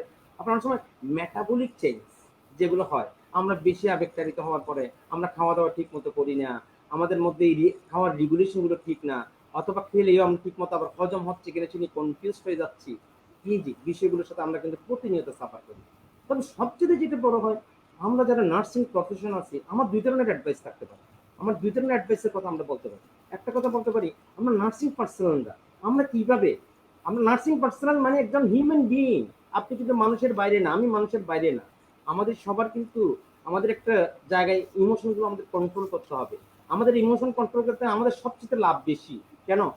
একমাত্র এমন একজন না, আমরা একমাত্র নার্সিং অফিসার, আমরাই মাল্টি মাল্টি ডাইভার্স মানুষের সাথে আমরা কিন্তু ডিল করি। এরকম কোনো মানুষ, কোনো প্রফেশন এত বেশি মাল্টি ডিভার্স ন্যাশনের সাথে ডিল করে না। আমরা ডিফারেন্ট টাইপের মানুষের সাথে, ডিফারেন্ট প্রফেশনের সাথে আমাদের মধ্যে একটা ডিলিং। সো আমাদের ইমোশন সবচেয়ে কন্ট্রোল করতে হবে। আমাদের ইমোশন যদি আমরা কন্ট্রোল করতে পারি, যেমন আমরা একটা কথা বলি, আবেগের দুইটা জায়গা থেকে আবেগের উৎপত্তি হয়, একটা হলো পারসেপশন, একটা হলো আইডিয়া। আপনার পারসেপশন, আপনি কিভাবে নিচ্ছেন, আপনি আপনি যদি তার কারণগুলো বুঝতে পারেন, আপনার কিন্তু কারণের উপর বেস করে আপনি কিন্তু তার প্রতিকার কিন্তু আপনাকে বের করতে পারবেন। এই যে আমি বলি পারসেপশন থেকে, আমি কিন্তু মনে করি যে কি, আমি পারসেপশন থেকে আমার আবেগ সৃষ্টি হয়, তাহলে হোক না নেগেটিভ হোক পজিটিভ, পজিটিভ হলে পজিটিভ, কিন্তু যদি নেগেটিভ হয় তাহলে আমাকে আবার বুঝতে আমার পারসেপশন গুলো কেমন হচ্ছে, আমি কি আসলে পারসেপশন গুলো নেগেটিভলি নিচ্ছি, আমি কি চাইলেই তো আমি পজিটিভলি নিতে পারি, অথবা অপ্রয়োজনীয় কতগুলো নেগেটিভলি নিয়ে আমরা কিন্তু নিজেদের এনভায়রনমেন্ট নষ্ট করি। আমরা অনেক সময় আমরা আমরা এটা বুঝতে চাই না, আমি আমি একজন মানুষ, আমার কিন্তু একটা ভূমিকা আছে। আমি আমার আমার ওয়ার্কিং এনভায়রনমেন্টটাকে ভালো করার দায়িত্ব কিন্তু আমার। তাহলে শুধু দেখেন, আমার একটা ইমোশনাল একটা ডিসঅ্যাডভান্টেজের কারণে, ইমোশনাল কতগুলো কতগুলো মুভমেন্টের কারণে আমার জন্য আমার ওয়ার্কিং এনভায়রনমেন্টটা নষ্ট হয়ে যায়। তাহলে এই যে ছোট ছোট কাজগুলো আমরা একজনের জন্য আমরা যে এইভাবে আমরা কখনো নিজেরা ইন্টারনালাইজ করি না, যদি আমার ইমোশনগুলোকে কিভাবে কন্ট্রোল করে আমার পরিবেশকে কিভাবে ভালো রাখা দরকার, তাহলে আমার তো একটা দায়বদ্ধতা আছে, আমার অ্যাকাউন্টেবিলিটি আছে। আমি যেখানে কাজ করি সেখানে পরিবেশগুলোকে স্মুথ করা, পরিবেশগুলোকে আমার মতো করা, আমাদের মতো করা, দায়িত্ব তো আমাদের। এই কাজগুলো কিন্তু আমাদের ওইভাবে যতক্ষণ পর্যন্ত আমরা না ভাবি, ততক্ষণ পর্যন্ত কিন্তু আমরা যে ইমোশন কন্ট্রোল করার কথা শুনবো ঠিকই, কিন্তু আমরা নিজেদের কিন্তু কখনো নিজেদের কন্ট্রোল করতে পারবো না। যেমন আমরা প্রথমে বলি, তাহলে আমি যদি বলি হ্যাঁ কেন প্রেস, ঠিক একই কথাটা কিন্তু আনোয়ার স্যার কিন্তু বলে গেছেন। আনোয়ার স্যার বলছে আমরা কিন্তু প্রচুর পর্যাপ্ত পরিমাণ রেস্ট নিই। আমাকে এখানে রেস্টের কথা বলা হয় এই কারণে, আমরা স্লিপ একটা আমাদের একটা ইভেন্ট প্রতিদিনের, এইটাকে কিন্তু আমরা গুরুত্ব দিই। আমরা মনে করি না আমাদেরকে ঘুমাতে হবে। একজন অ্যাডাল্ট পার্সন, একজন একজন যারা কর্মজীবী, তাকে অবশ্যই 7 থেকে 9 ঘন্টা ঘুমাতে হবে। আপনাকে এটি নিশ্চিত করতে হবে। আপনার কেমন জানেন, আমি যেন আমাদের কম্পিউটার এতক্ষণ আমি ঢুকতে পারতেছিলাম না, আমার কম্পিউটার ডিস্টার্ব করতেছে, রিস্টার্ট দিচ্ছিলাম, দিস ওয়ান থেকে রিস্টার্ট, আপনি রিস্টার্ট দেন, আবার সেট করুন, আপনার সেট করুন, তারপর দিন আপনি আবার ভালো কাজ করতে পারবেন। আপনার এই যে আপনার ভিতরে যে এই যে আপনার অ্যামাগডালা, আপনাকে যেভাবে আপনার হিপোক্যাম্পাস, আপনার এই যে মেমোরিগুলো আপনি যেভাবে সংরক্ষণ করতে যাচ্ছেন, আপনি এত পরিমাণ টর্চার করতেছেন হিপোক্যাম্পাসকে, অ্যামাগডালাকে, সে আর আপনার যে আপনার স্টোর ঠিক মতো করতে পারতেছেন। আপনাকে বুঝতে হবে আমার আমার আগামীকালের কাজগুলো কিন্তু আমার উপর ডিপেন্ড করে, আগামীকালের পরিবেশটা কিন্তু আমার উপর ডিপেন্ড করে। আপনি যে ঘুমাচ্ছেন, আপনি ঘুমানোটা কিন্তু এখানে কিন্তু মজার খেলার কথা না, ঘুমানোটা আপনার জন্য একটা কম্পালসারি বিষয়, আপনাকে করতেই হবে। আপনাকে বলা হচ্ছে ভালো খাবার দাবার খান, ভালো খাবার দাবার পুষ্টির সাথে কিন্তু অনেক সময় কিন্তু আমাদের বডি মেকানিজম গুলো কিন্তু ডিপেন্ড করে। আপনার বডির মতো আপনি ভালো মতো নিউট্রিশন আপনি ভালো মতো না নিলে আপনার বডি কিন্তু এনার্জি পাবে না। আপনার এনার্জি না পেলে আপনার যে যে অর্গানগুলো, মাল্টি অর্গানগুলো আমাদের যেভাবে অ্যাক্টিভলি আমাদেরকে অটোনোমাস যেভাবে আমাদের অ্যাক্টিভ থাকার কথা, আপনি সেভাবে রাখতে পারতেছেন না। আপনি গিয়ে আপনি কাজে গিয়ে দেখা যাচ্ছে আপনি এমন একটা প্রবলেমে ফেস করতেছেন, এটা হতে পারে নিউট্রিশন একটা প্রবলেম হতে পারে, আপনাকে সেভাবে দৃষ্টি দিতে হবে। অনেক সময় দেখা যাচ্ছে আপনি আপনি ভালো খাবার খান, আপনাকে আরেকটা কথা বলতে, এক্সারসাইজও করেন। এক্সারসাইজ কিন্তু একটা ভালো একটা আপনার একটা যেমন আমাকে আমরা বলতে চাচ্ছি আপনার রিচার্জ একটা রেজাল্ট আছে, আপনার জানেন এন্ডোফিনের জন্য কি হয়, আপনার যখন এন্ডোফিন সিক্রেশন হয় ব্রেন কিন্তু খুব ভালো কাজ করে। এই যে ব্রেনকে কাজ করার জন্য আপনাকে কিন্তু এক্সারসাইজ করা কিন্তু শুধু ডায়াবেটিস থেকে ভালো হওয়া, প্রেশার থেকে ভালো হওয়া কিন্তু তা না, কিন্তু এটার পিছনে আপনি যদি একটু পর্যাপ্ত এক্সারসাইজ করেন, আপনার যদি মেটাবলিজম যেমন ভালো হয়, পাশাপাশি এই যে আপনার ব্রেনের অ্যাওয়ার্ড গুলো ভালো হয়, তাহলে কিন্তু আপনার পরবর্তী দিনের জন্য আপনি কিন্তু প্রস্তুত হচ্ছেন। এই বিষয়গুলো কিন্তু আপনাকে কিন্তু এইভাবে কিন্তু গুরুত্ব দিতে হবে। আরো কিছু যেমন একটা কথা আমি সব জায়গায় বলি, আমার স্টুডেন্টকে বলি, আমি জীবনে রাত প্রতিঘাতের সময় আসবে, আপনার ইমোশন খারাপ হবে, আপনার মন খারাপ যাবেই। ডাব্লিউএসও ডাইরেক্ট বলছে, ডাব্লিউএস একটা কথা বললে কিন্তু পরিষ্কার, আপনাকে একটা মানুষের ক্যাপাসিটি থাকতে হবে, কোপিং করার ক্যাপাসিটি। আপনার এনভায়রনমেন্ট সবসময় আপনার মতো না। আপনাকে যদি আপনি যদি মনে করেন যে কি আমার একটা এনভায়রনমেন্ট হবে, আমি যা চাই তা হবে, এই যে মনে করে যাওয়াটাই হলো আপনি কোপিং, প্রথমেই আপনি ডিস্টার্ব করে ফেলবেন, আপনি হলো না। আপনাকে বুঝতে হবে যে এনভায়রনমেন্টটা আমি যাচ্ছি, সেই এনভায়রনমেন্ট যেই হোক না কেন, আমার একটা ক্যাপাসিটি হলো কোপিং করার ক্যাপাবিলিটি। আমি আমি যে এনভায়রনমেন্টে যাচ্ছি না কেন, আমি কোপ করবো। সেখানে আপনাকে এই যে কোপ করার ক্যাপাবিলিটি গুলো আপনার লাগবে। আপনি মনে করেন এই যে আপনার কষ্ট, আপনার দুঃখগুলো, তাহলে তাহলে সে দুঃখ কষ্টগুলো কি করবো, দুঃখগুলো শেয়ার করেন, আপনার বন্ধুদের সাথে কথা বলেন। আমাদের সাইকোলজিতে আরেকটা কথা বলা হয়, পরিবারের মধ্যে কিন্তু 2-3 জন মানুষ কিন্তু সবসময় কিন্তু একটা রিলায়েবল পার্সন থাকে, যাকে আপনি সব কথা বলতে পারেন। যেমন আমার ফ্যামিলিতে যদি বলি, আমাদের ছেলে মেয়েরা তার মাকে খুব বেশি রিলায়েবল মনে করে। হ্যাঁ, সেটাই অনেক ভালো, সে তার মাকেই বলুক, সে তার মাকেই সব কথা বলুক। আপনাকে এমন কিছু মানুষ ঠিক করতে হবে যাকে আপনি আপনার কথাগুলো বলার জন্য একটা পরিবেশ আছে, যে আপনাকে গুরুত্ব দেয়, যে আপনাকে বিশ্বাস করে, যার কথাগুলো আপনি তাকে বলতে পারলে নিজেকেই ভালো লাগে। এই পরিবেশটা আপনাকে সৃষ্টি করতে হবে। এটাও কিন্তু একটা আবেগকে কিন্তু কন্ট্রোল করার একটা জায়গা। তারপর হচ্ছে কি, আপনি প্রবলেম সলভ করছেন, আপনাকে প্রবলেম সলভ করার এবিলিটি কিন্তু এক ধরনের কিন্তু এবিলিটি। কারো যদি প্রবলেম সলভ করার এবিলিটি থাকে, আপনি সেই এবিলিটি গুলো কিন্তু অন্য কারো কাজে লাগেন। কারো যদি সমস্যা সমাধান করতে পারে, সেখানে কিন্তু আপনার এক ধরনের মজা। এগুলো কিন্তু অত্যন্ত, যেমন আমরা আরেকটা যেমন সোথ ইউর সেলফ, আপনাকে নিজের সক্ষমতা গুলোকে আপনি বৃদ্ধি করেন। আমরা অনেক সময় এরকমই মনে করি, আমি তো জানি, আমি আর কি শিখবো, আমার তো অনেকে জানা আছে, এগুলো কি প্রতিদিন চাকরি করবো, আসবো যাবো। এটা ভুল ধারণা। আপনার থেকে কিন্তু অনেকে এক্সপেক্ট করে। আপনি বিং সিনিয়র, আপনি বিং একজন প্রফেশনাল, আপনার কাছ থেকে আপনার জুনিয়র অথবা আপনার সিনিয়র এক্সপেক্ট করে। আপনি একজন গ্রাজুয়েট হচ্ছেন, আপনার থেকে এক্সপেক্ট করে নিশ্চয়ই আমার থেকে অনেক বেশি জানেন। এই জানার পরিবেশটা আপনাকে করতে হবে। আপনি আবার এটাও আপনার ভালো লাগা একটা কাজ করে, সেটা হলো আপনি যখন বলতে পারেন, আপনি যখন তার সমস্যাটা আপনি সমাধান করতে পারেন, আপনার ভিতরে আরেক ধরনের ভালো লাগা কাজ করে। ওটাও কিন্তু আবেগকে কন্ট্রোল করার একটা জায়গা, একটা ভালো লাগার জায়গা।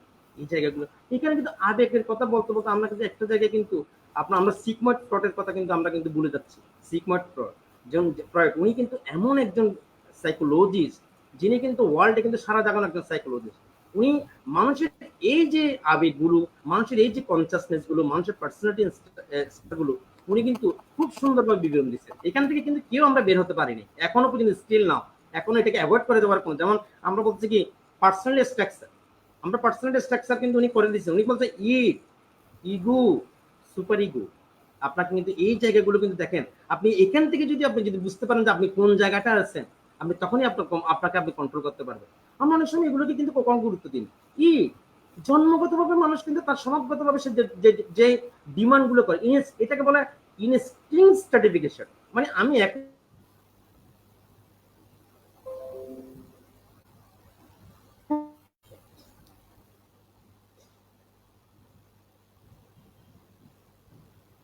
চাচ্ছি কি, আমরা কি আসি? জি স্যার, হ্যাঁ লাইনে আছি। আসি অনলাইনে? জি জি স্যার।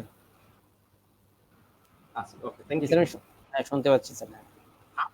আমরা যদি বলি যে কি, শুনতে পাচ্ছি, হ্যাঁ। জি জি শুনতে পাচ্ছি স্যার। আমরা যদি বলি যে কি আমাদের যে করাপশন গুলো, হ্যাঁ, জি স্যার। বেশি নিয়ে যাচ্ছি। স্যার নেট মোড ডিস্টার্ব আমরা যে করতেছে স্যার। করাপশন গুলোর কথা বলি, আমরা যে অন্যায়ের কথা বলি, আমরা যে র্যাটের কথা বলি, দর্শনের কথা বলি, এগুলো কিন্তু সবগুলো কিন্তু এগুলো কিন্তু ইটের বহিঃপ্রকাশ। আমরা এখানে কিন্তু ইগো, সুপার ইগো, আমরা ইটের সোজা কথা বলি। মিটিং দ্য বেসিক নিড বলতে এখানে কিন্তু আমরা দুই একজনের বেসিক নিড, আমরা মাসলো থিওরির বেসিক নিডের কথা বলতে পারি, কিন্তু এখানে কিন্তু মাসলো থিওরির বেসিক নিডের সেটি এখানে এমন একটা বেসিক নিডের কথা উনি কিন্তু নিয়ে আসছেন, যেটা হলো যেমন আমাদের একটা বাচ্চাদের কিন্তু স্বভাবগত একটা চরিত্র হলো, 1 বছরের একটা বাচ্চার স্বভাব চরিত্র হলো তার খিদে লাগলে সে কান্না করে। তার কান্নার অর্থ বুঝিয়ে দিয়ে তাকে খাবার দিতে হবে, সে খাবার পাওয়ার সাথে সে কিন্তু শান্ত। এটা হলো কিন্তু এখন কেন কি ঠিক একই বাচ্চা একই বাচ্চা যখন 2 বছর বয়স হয়, একই বাচ্চা যখন আপনি দেখেন সেখানে কিন্তু আমি কিন্তু সিগমন্ড ফ্রয়েডের আপনার সাইকোসেক্সুয়াল ডেভেলপমেন্টটা নিয়ে আসছি আমি।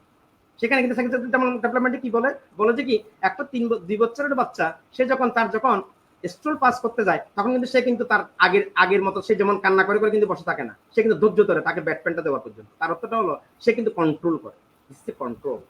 কন্ট্রোল গুলো এখান থেকে আসছে। কন্ট্রোল, আপনি আবেগকে কন্ট্রোল করবেন, আপনি ওই যে আপনার ইমোশনকে কন্ট্রোল করবেন, সবগুলো কন্ট্রোল কিন্তু এগুলো এই জায়গাগুলো কিন্তু আমাকে কিন্তু যদি ভালো করে আমরা যদি আত্মস্থ করতে পারি, তাহলে যে ইগো, আমরা যদি দেখেন আমাদের কিন্তু অনেক ধরনের আপনাকে কিন্তু ইচ্ছে করলে আপনাকে মিষ্টি খেতে ইচ্ছে করতেছে, অথবা আপনার টাকা নেই, অথবা আপনাকে হোটেল সেরাটনে খেতে ইচ্ছে করতেছে। হোটেল সেরাটনে খেতে ইচ্ছে করতেছে বলে ইচ্ছে করতেছে কেন আমি খেতে যাব, কিন্তু আপনি সেই যে সিস্টেম গুলো খেতে যাওয়ার আগে যে সিস্টেম গুলো আপনার মেনটেন করার কথা, সেগুলো তো আপনি মেনটেন করেননি। এটা আপনি খেতে গেছেন, দিস ইজ ইট, কারণ আপনি আপনি ওইখানে খাওয়ার যোগ্যতা অথবা খাওয়ার পরিবেশ কিন্তু আপনার না। এটা আপনি ইগো চিন্তাটা করেননি। তাহলে এই যে জামাটার মধ্যে কি হয়েছে, আপনার জামাটার মধ্যে কি হয়েছে, আপনি ইটের বহিঃপ্রকাশ করছেন, এবং পরে দেখা যাচ্ছে আপনি সেখানে যে সিস্টেম গুলো মেনটেন করতে পারতেন। কিন্তু আপনি যদি যেমন এখানে সুপার ইগোর কাজ কি, সুপার ইগো হলো না আমার হিসেবে যাওয়ার দরকার নেই, কারণ আমি এইরকম, আমি ওই জায়গায় ওই লেভেলের না, অথবা অতি খরচের ক্ষেত্রে আমি নাই। সুপার ইগোটা বলে কিন্তু আসলে মূলত হলো ডিলিং উইথ মোরালিটি। এখানে কিন্তু ইগো হলো ব্যালেন্স, ইগো ইট এবং সুপার ইগোর মধ্যে একটা ব্যালেন্স করে কিন্তু আমাদের ইগো চলতে হয়। এইগুলো চলার অর্থটা আপনি এখানে কিন্তু এই জায়গাটার মধ্যে আমি যদি একটু স্পষ্ট করে বলি, আপনি ইগো যত বেশি ডেভেলপ হবে, আপনার ইমোশন তত বেশি কন্ট্রোল করতে পারবেন, আপনার মধ্যেই থাকবে। আপনি যদি কখনো যদি আপনি যদি ইগোকে যদি গুরুত্ব না দেন, আপনি যদি সুপার ইগোকে নিয়ে বেশি বসে থাকেন অথবা ইট নিয়ে বেশি বসে থাকেন, তাহলে আপনার মধ্যে এখানে এই যে ইমব্যালেন্স চলে আসবে, এগুলো কিন্তু হবে। আরো কিছু ক্ষেত্রে আমরা কিন্তু যদি বলি, আমরা যদি এটা আমি বললাম শুধু নার্স, আমরা নার্সরা যারা আমরা ডিল করি, আমরা যারা হসপিটালে ডিল করি, মনির আমি কি বেশি বলে ফেলতেছি? স্যার একটু সংক্ষিপ্ত করলে ভালো হবে স্যার, আমাদের আরো পয়েন্ট রয়ে গেছে। দুইটা কথা আমরা বলে ফেলি, একটা কথা বলি যে কি আমরা যখন হাসপাতালে যাই, আমি সবাইকে অনুরোধ করব, আমাদের কিন্তু নিজেদের এনভায়রনমেন্ট গুলো কিন্তু আমরা ইচ্ছে করে সৃষ্টি করতে পারি। আপনি প্রথমে গিয়ে একটা পেশেন্ট যখন আপনার কাছে আসে, আপনাকে যে ওয়েলকাম জানান, আমরা এই জায়গাগুলো থেকে আমরা দূরে চলে যাচ্ছি, তাহলে কিন্তু আপনার মনটা কিন্তু ভালো, আপনার ওয়ার্কিং এনভায়রনমেন্ট আপনার ভালো হয়ে যাবে। আপনাকে সে এক্সপেক্ট করে, জিনিসটা আপনার বুঝতে হবে। তারপর অনেক সময় তার ভালো মন্দগুলো আপনি বিবেচনা করেন, তাকে আপনি ইন্ট্রোডিউস করে, আপনি কে তাকে জানা। আমরা কিন্তু একটা কথা বলছি, মেন্টাল হেলথ আবার একটার কিন্তু পরিপূরক। আমরা এমনও বলতেছি না ফিজিক্যাল হেলথের সাথে মেন্টাল হেলথ বড়, মেন্টাল হেলথ থেকে ফিজিক্যাল হেলথ বড়, এইসব তর্কের মধ্যে যাওয়ার কোনো দরকার নেই। কিন্তু একটাই দরকার আছে, সেটা হলো মেন্টাল হেলথ যতক্ষণ পর্যন্ত আপনি ঠিক মতো ইন্টারনালাইজ করবেন না, যতক্ষণ আপনি বুঝতে পারবেন না, আপনি ফিজিক্যাল হেলথের যে এনভায়রনমেন্ট, যে নার্সিং কে প্রোভাইড করতে যাচ্ছেন, সেটা কখনো পারবেন না। আমরা শুধু একটা কথা দিয়ে আমি শেষ করি, সেটা হলো নার্সিং প্রসেস কিন্তু আমরা সবাই করি। নার্সিং প্রসেস কিন্তু আমাদের কিন্তু নার্সিং প্রসেসের যেই স্টেপ গুলো আছে, স্টেপ গুলো কিন্তু আমরা কিন্তু কখনো তার বাইরে গিয়ে কিন্তু নার্সিং প্রসেস শিখাচ্ছি না কাউকে। তাহলে সেখানে কিন্তু প্রথম অ্যাসেসমেন্টে আপনাকে ফিজিওলজিক্যাল ডাটা নেওয়ার পরে আপনাকে সাইকোসোশ্যাল ডাটা কিন্তু আপনাকে নিতে হচ্ছে। তাহলে অতটা কি দাঁড়াচ্ছে, আপনি সাইকোসোশ্যাল ডাটাগুলো যদি আপনি তার ইফেক্টিভলি তাকে আপনি নিতে পারেন, তার কাছে কিন্তু আপনার যাওয়ার একটা সুযোগ হলো। আপনি যদি আপনার ক্লায়েন্টের কাছেই যদি আপনি যেতে না পারেন, আপনার ক্লায়েন্ট কাছে গিয়ে যদি আপনি আপনার কাজগুলো যদি সমাধান করতে না পারেন, এই কাজ করছেন কি করেন নাই, এই জন্য কোনো ভিত্তি আপনার মধ্যে কাজ করবে না। আপনার মধ্যে স্যাটিসফ্যাকশন কাজ করবে। এই স্যাটিসফ্যাকশন আপনাকে কিন্তু আপনার ইমোশন গুলো কন্ট্রোল করার জন্য আপনাকে সহযোগিতা করবে। এরপর আরো আলোচনা আছে, আমি ধন্যবাদ স্যার। আপনার সাথে আমি আবার কথা বলবো, আমাদের অলরেডি অনেক সময় ঠিক আছে, ধন্যবাদ। আমি এই অনেক যদি কোনো আলোচনা যদি কোনো প্রশ্ন থাকে আমি পরে স্যার আপনার সাথে আবার কথা বলবো স্যার, আপনি কানেক্টেড থাকুন আমার সঙ্গে। এখন আমি একটু আফরোজা ম্যাডামের সঙ্গে কথা বলতে চাচ্ছি। জি আফরোজা ম্যাডাম। জি বলুন। জি জি, আমার এখন যে আলোচনাটা আপনার সঙ্গে আমরা একটু সংক্ষিপ্ত আলোচনা করব। যে আমরা জানি যে মানব শিশু জন্মগ্রহণের পর থেকে প্রাপ্তবয়স্ক হওয়া পর্যন্ত আমরা যখন অ্যাডাল্ট স্টেজে আসি, সবচেয়ে বেশি প্রভাবিত হয় তাদের প্যারেন্টস বা পিতামাতা দ্বারা সবচেয়ে বেশি প্রভাবিত হয়। যদিও আমাদের সমাজে আরো যারা আছেন আত্মীয় স্বজন বা ফ্যামিলি মেম্বার, তাদের দ্বারাও আমরা অনেকটা প্রভাবিত হয়। কিন্তু আমি জানতে চাচ্ছি তোমার শিক্ষক মন্ডলীর দ্বারা প্রভাবিত হয়। তো আপনার কাছে আমার প্রশ্ন হলো, একটু সংক্ষিপ্ত করে বলবেন যে শিশুর মানসিক বিকাশ ও মানসিক স্বাস্থ্যের সুস্থতার জন্য পিতামাতার ভূমিকা কি, এই বিষয় নিয়ে একটু আলোচনার জন্য আপনাকে অনুরোধ করছি। ধন্যবাদ আমাকে আরেকবার কথা বলার সুযোগ করে দেওয়ার জন্য। তো আসলে শিশুর মানসিক বিকাশ, আসলে একটা শিশুর মানসিক শারীরিক বিকাশ হওয়ার জন্য বাবা মার ভূমিকা আমরা সবাই জানি। বাবা মার ভূমিকা অত্যন্ত গুরুত্বপূর্ণ, যেটাকে কোনোভাবে অস্বীকার করা যায় না।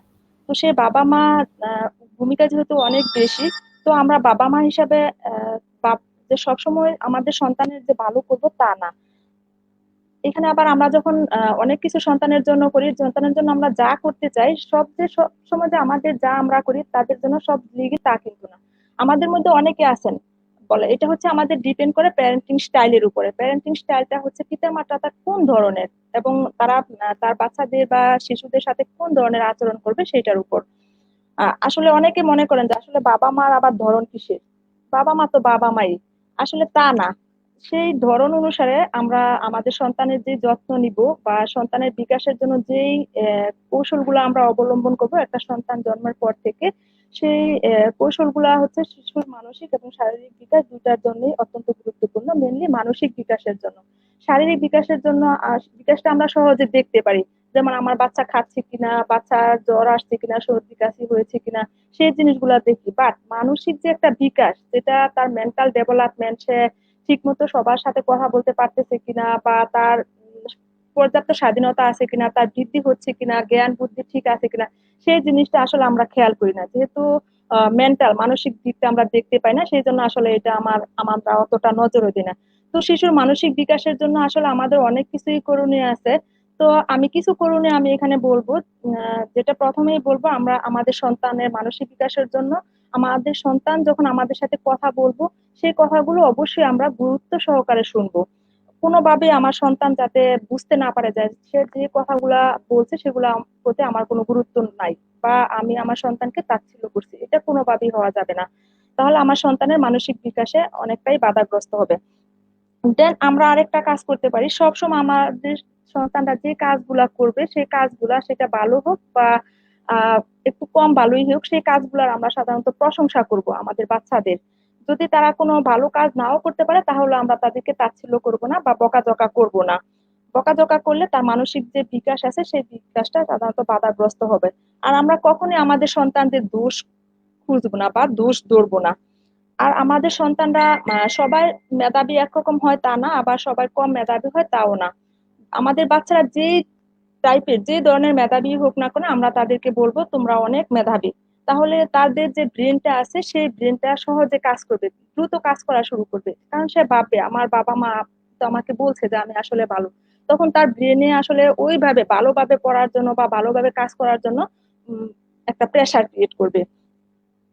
আর একটা হচ্ছে আমাদের সন্তান, আমরা সবাই আমাদের সন্তানকে কম বেশি ভালোবাসি এবং আমরা আমাদের নিজের জীবনের চেয়েও ভালোবাসি।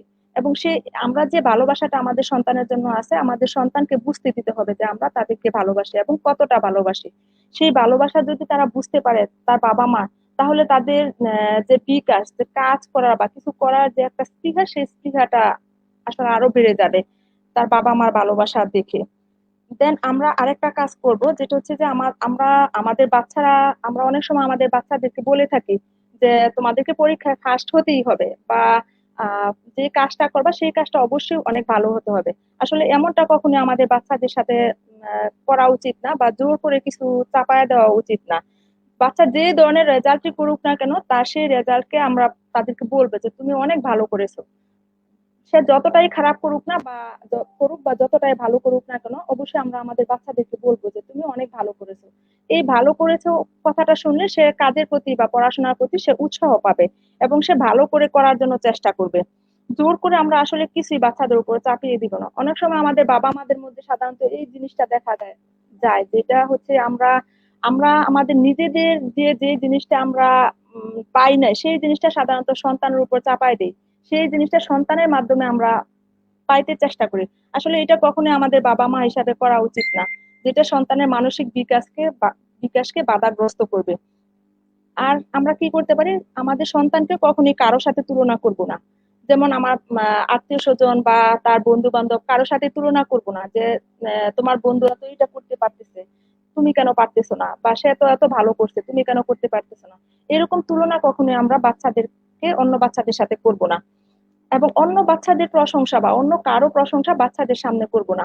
অন্য কারো প্রশংসা যদি আমার বাচ্চার সামনে করি তখন তার যে মেন্টালিটি, তার যে ব্রেন, সেই ব্রেনটা সহজে এটাকে কোপ করতে পারে না। অন্যের প্রশংসাটা বাচ্চাদের ব্রেন সহজে নিতে পারে না। সেই না নিতে পারার কারণে তাদের যে একটা বিকাশ, ব্রেনের যে একটা ডেভেলপমেন্ট, সেই ডেভেলপমেন্টটা আসলে বাধাগ্রস্ত হয়।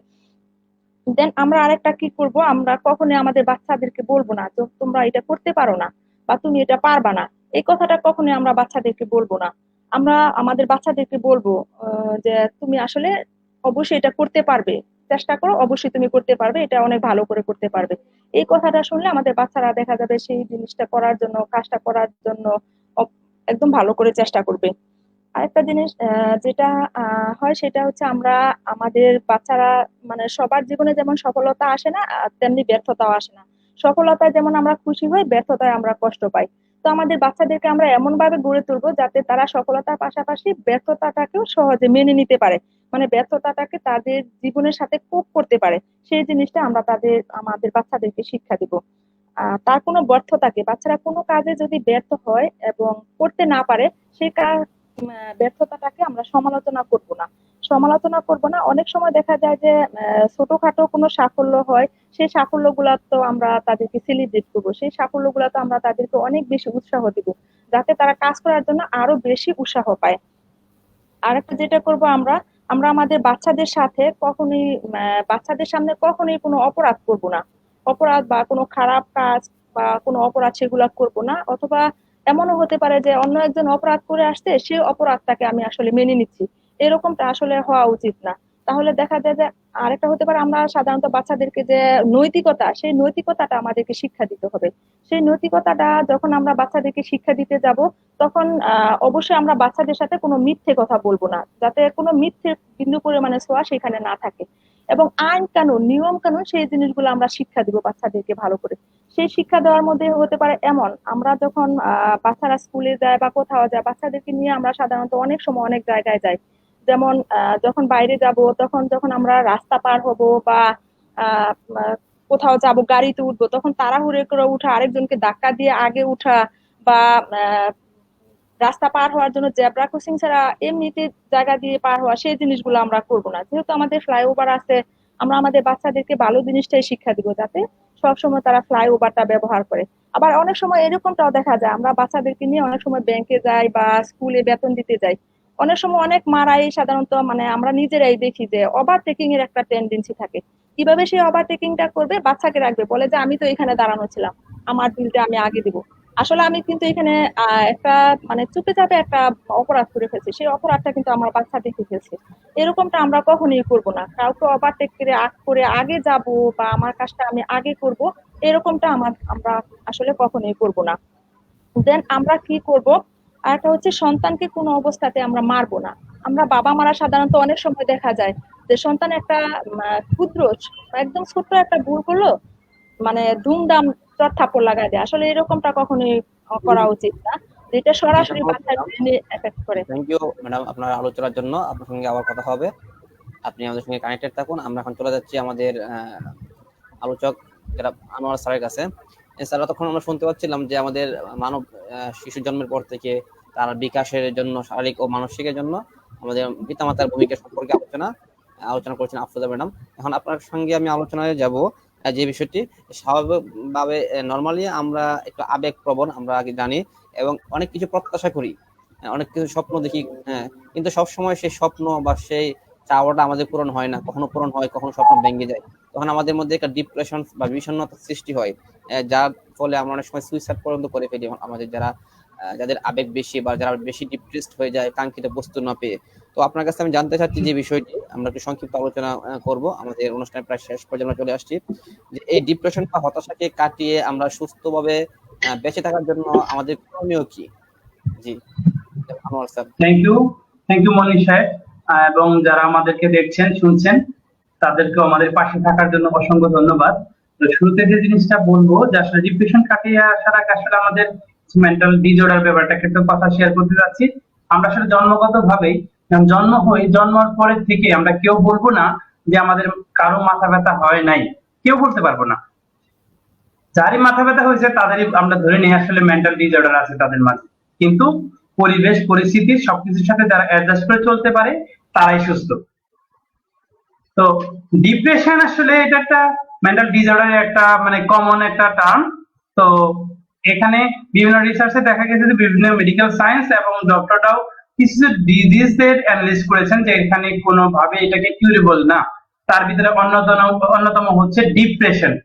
গ্লোবালি একটা ফাইন্ডিংস পাওয়া যায় 264 million people are affected by the depression.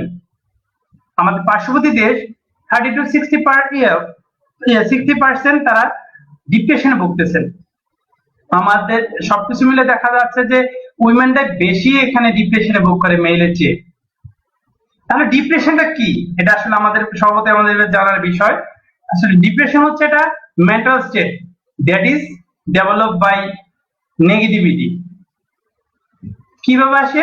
আসলে এটা আসলে বিভিন্ন ফেয়ার, অ্যাংজাইটি বা নেগেটিভিটি থেকে আমাদের মাঝে এই ডিপ্রেশনটা অবস্থান করে।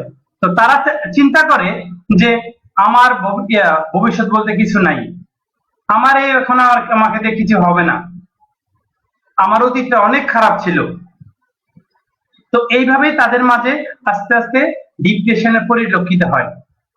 তো দেখা যায় কি কন্টিনিউয়াস তারা স্যাডনেস থাকে এবং কোনো কাজে কর্মে তারা ইন্টারেস্ট হারিয়ে ফেলে, যার ফলে হয় কি ডেইলি ফাংশনিং যে আছে আমাদের সেটা ব্যাহত হয়, যার ফলে মেন্টাল ইলনেস ডেভেলপ করে, সেই সাথে ফিজিক্যাল হেলথের উপরে একটা ডিক্লাইন সৃষ্টি হয় বা একটা ব্যাহত হয়। এরপরে এখানে ডিপ্রেশনটা সৃষ্টি হয়। আসলে কাদের হয়?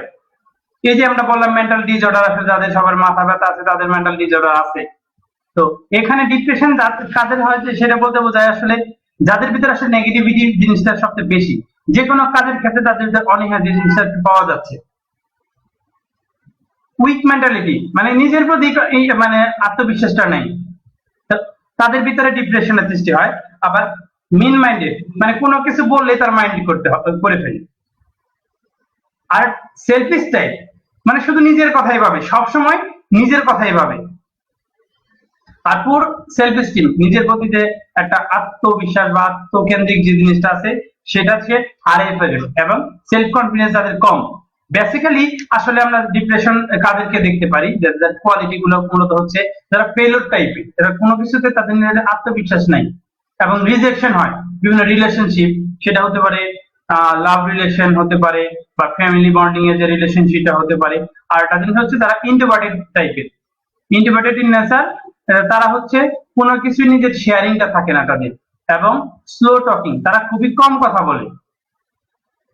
যার ফলে হয় কি, লং টাইম ডিপ্রেশনের পরে এটা তাদের মাঝে একটা সুসাইড থট সৃষ্টি হয়। আমি ডিপ্রেশনটাকে মূলত হলো তিন ভাগে, আসলে যেহেতু আমাদের নার্সিং সেক্টরটাকে আমি মূলত বলছি, বা যারা আসলে মানে এডুকেশন সাইডে হোক আছেন, তো তাদের নিয়ে মূলত আমি তিন ভাবে এটাকে ভাগ করেছি। যেমন হচ্ছে একটা হচ্ছে ডিউরিং স্টাডি, আফটার স্টাডি এবং আফটার রিটায়ারমেন্ট।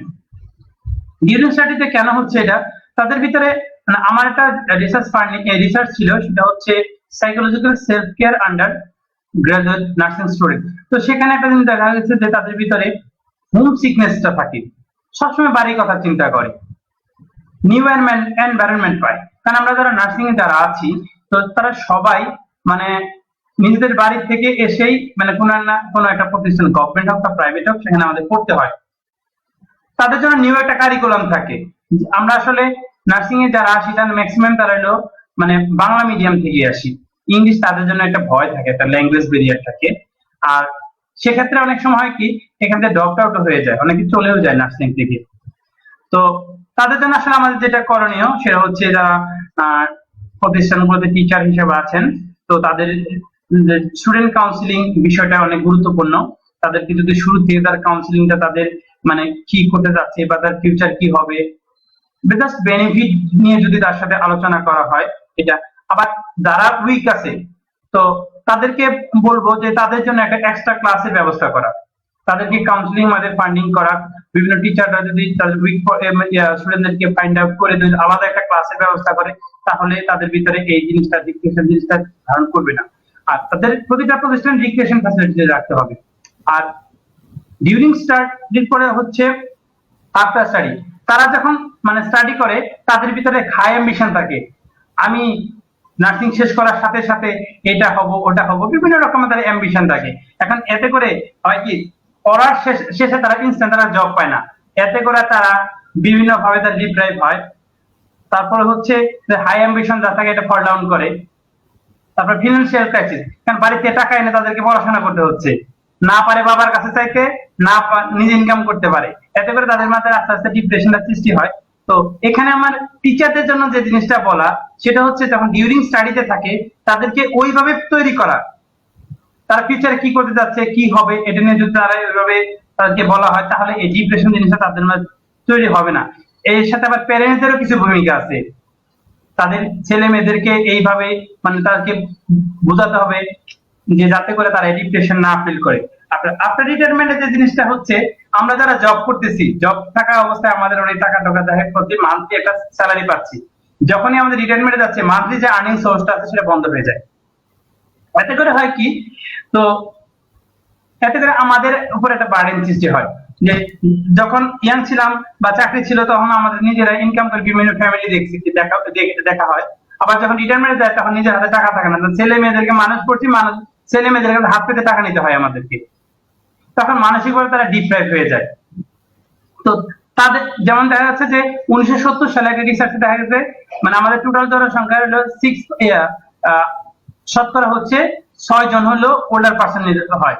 আবার 2025 সালের ভিতরে একটা মানে তাদের এস্টিমেট করা হয়েছে যে এটা 10% হবে, 10 জন হবে ওল্ডার পার্সন। আবার আরেকটা রিসার্চ ফাইন্ডিং তারা হলো মানে এটা অ্যাজাম্পশন করে নিচ্ছে যে 50% হবে, মানে 100 জনের ভিতরে 50 জনই হবে তারা বয়স্ক। এখন দিনকে দিন তাদের সংখ্যা বেড়ে যাচ্ছে, তাদের ভিতরে এই যে ডিপ্রেশনটা বা লোনলিনেস ফিল করা, সোশ্যাল অ্যাকসেপ্টেন্সটা কমে যায়, কারণ তাদের আর্নিং সোর্স থাকে না।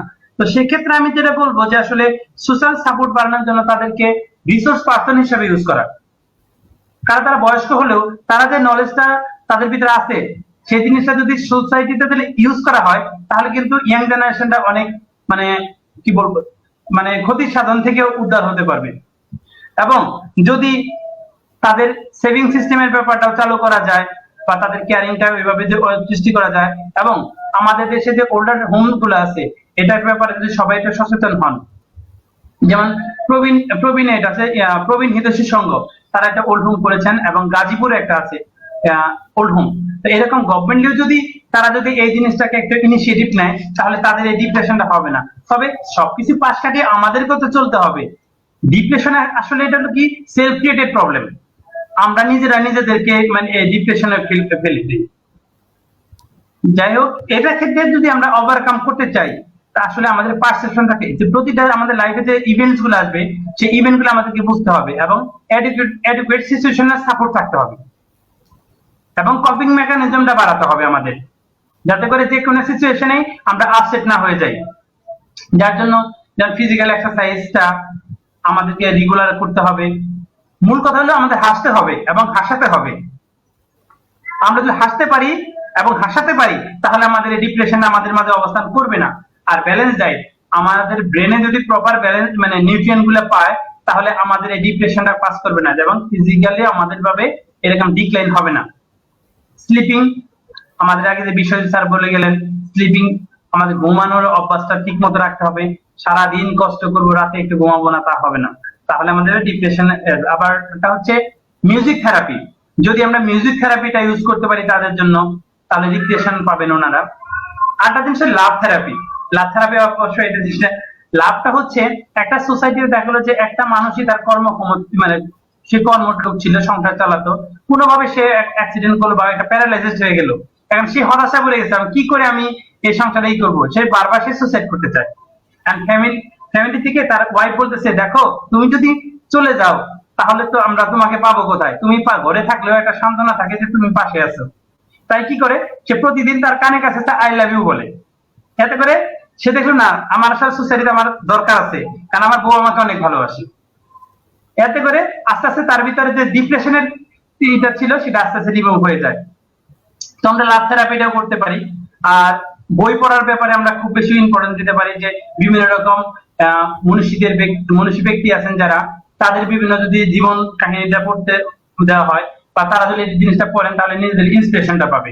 এবং যাদেরকে আমার ভালো লাগে তাদের সাথে ওই রকমের কথা বলতে হবে আমাদের, যাতে করে আমি ইন্সপায়ার হই, যাতে করে আমার ডিপ্রেশনটা না কাজ করে মাঝে।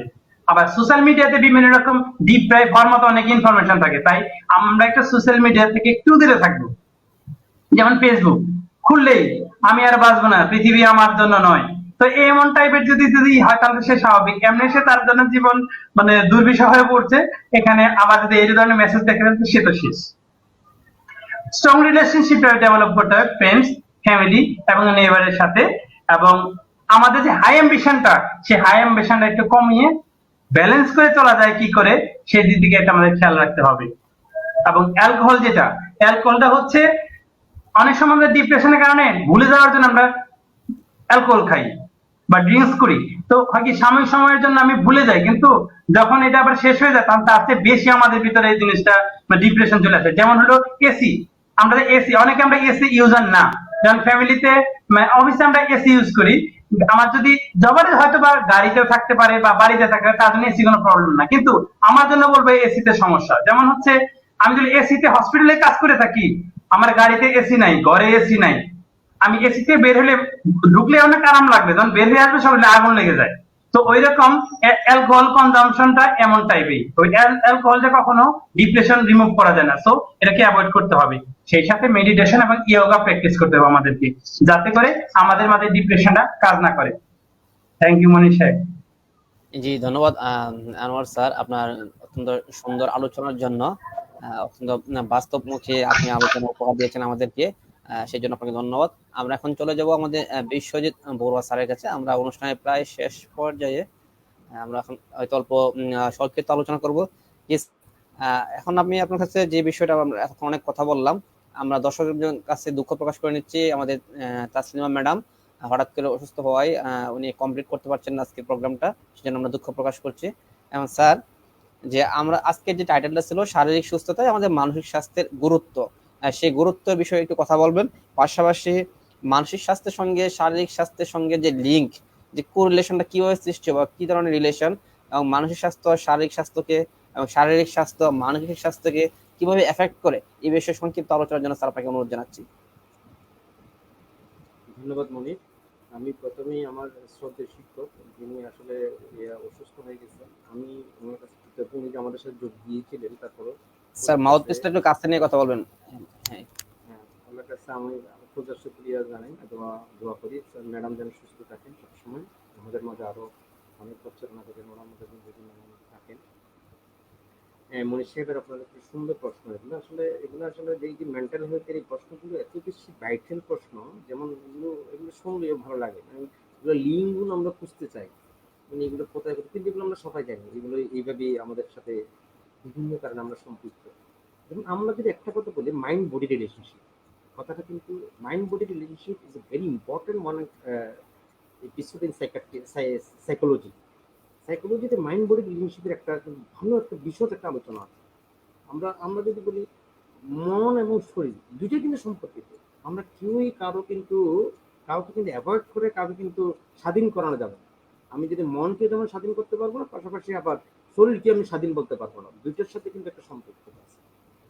কারণ এখানে কিন্তু পরিষ্কার করে বলা আছে মনের যে নিয়ন্ত্রণ, আমরা মনের নিয়ন্ত্রণগুলো কোথায় কোথায় দেখি দেখেন।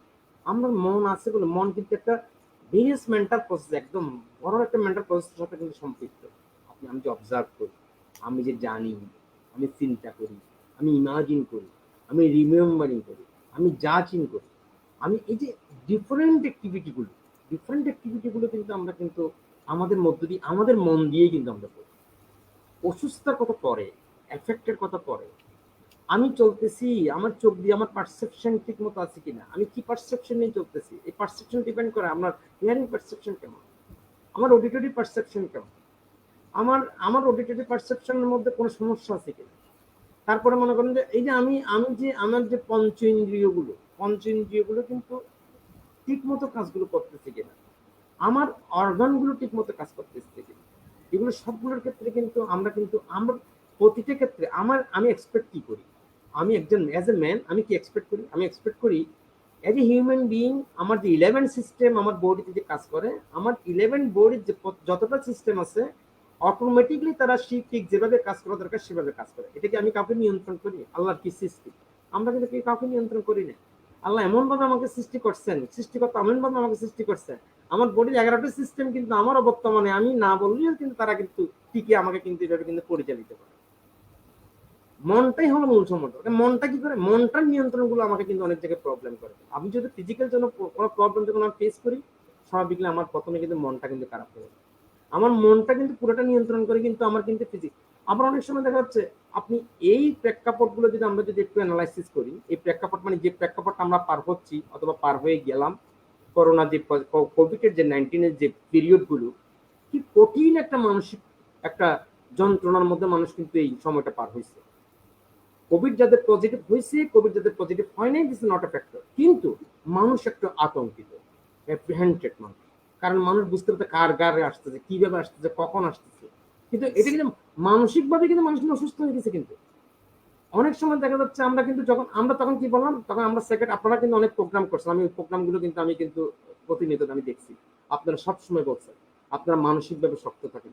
মানসিকভাবে শক্ত করার জন্য বিং নার্স আমাদের রেসপন্সিবিলিটি কি হতে পারে, আমরা কিভাবে একজন কোভিড আক্রান্ত রোগীকে অথবা কোভিড আক্রান্ত হয়নি তার ফ্যামিলি কারো আক্রান্ত হয়েছে, তাদেরকে আমরা কিভাবে শেল্টার দিতে পারি।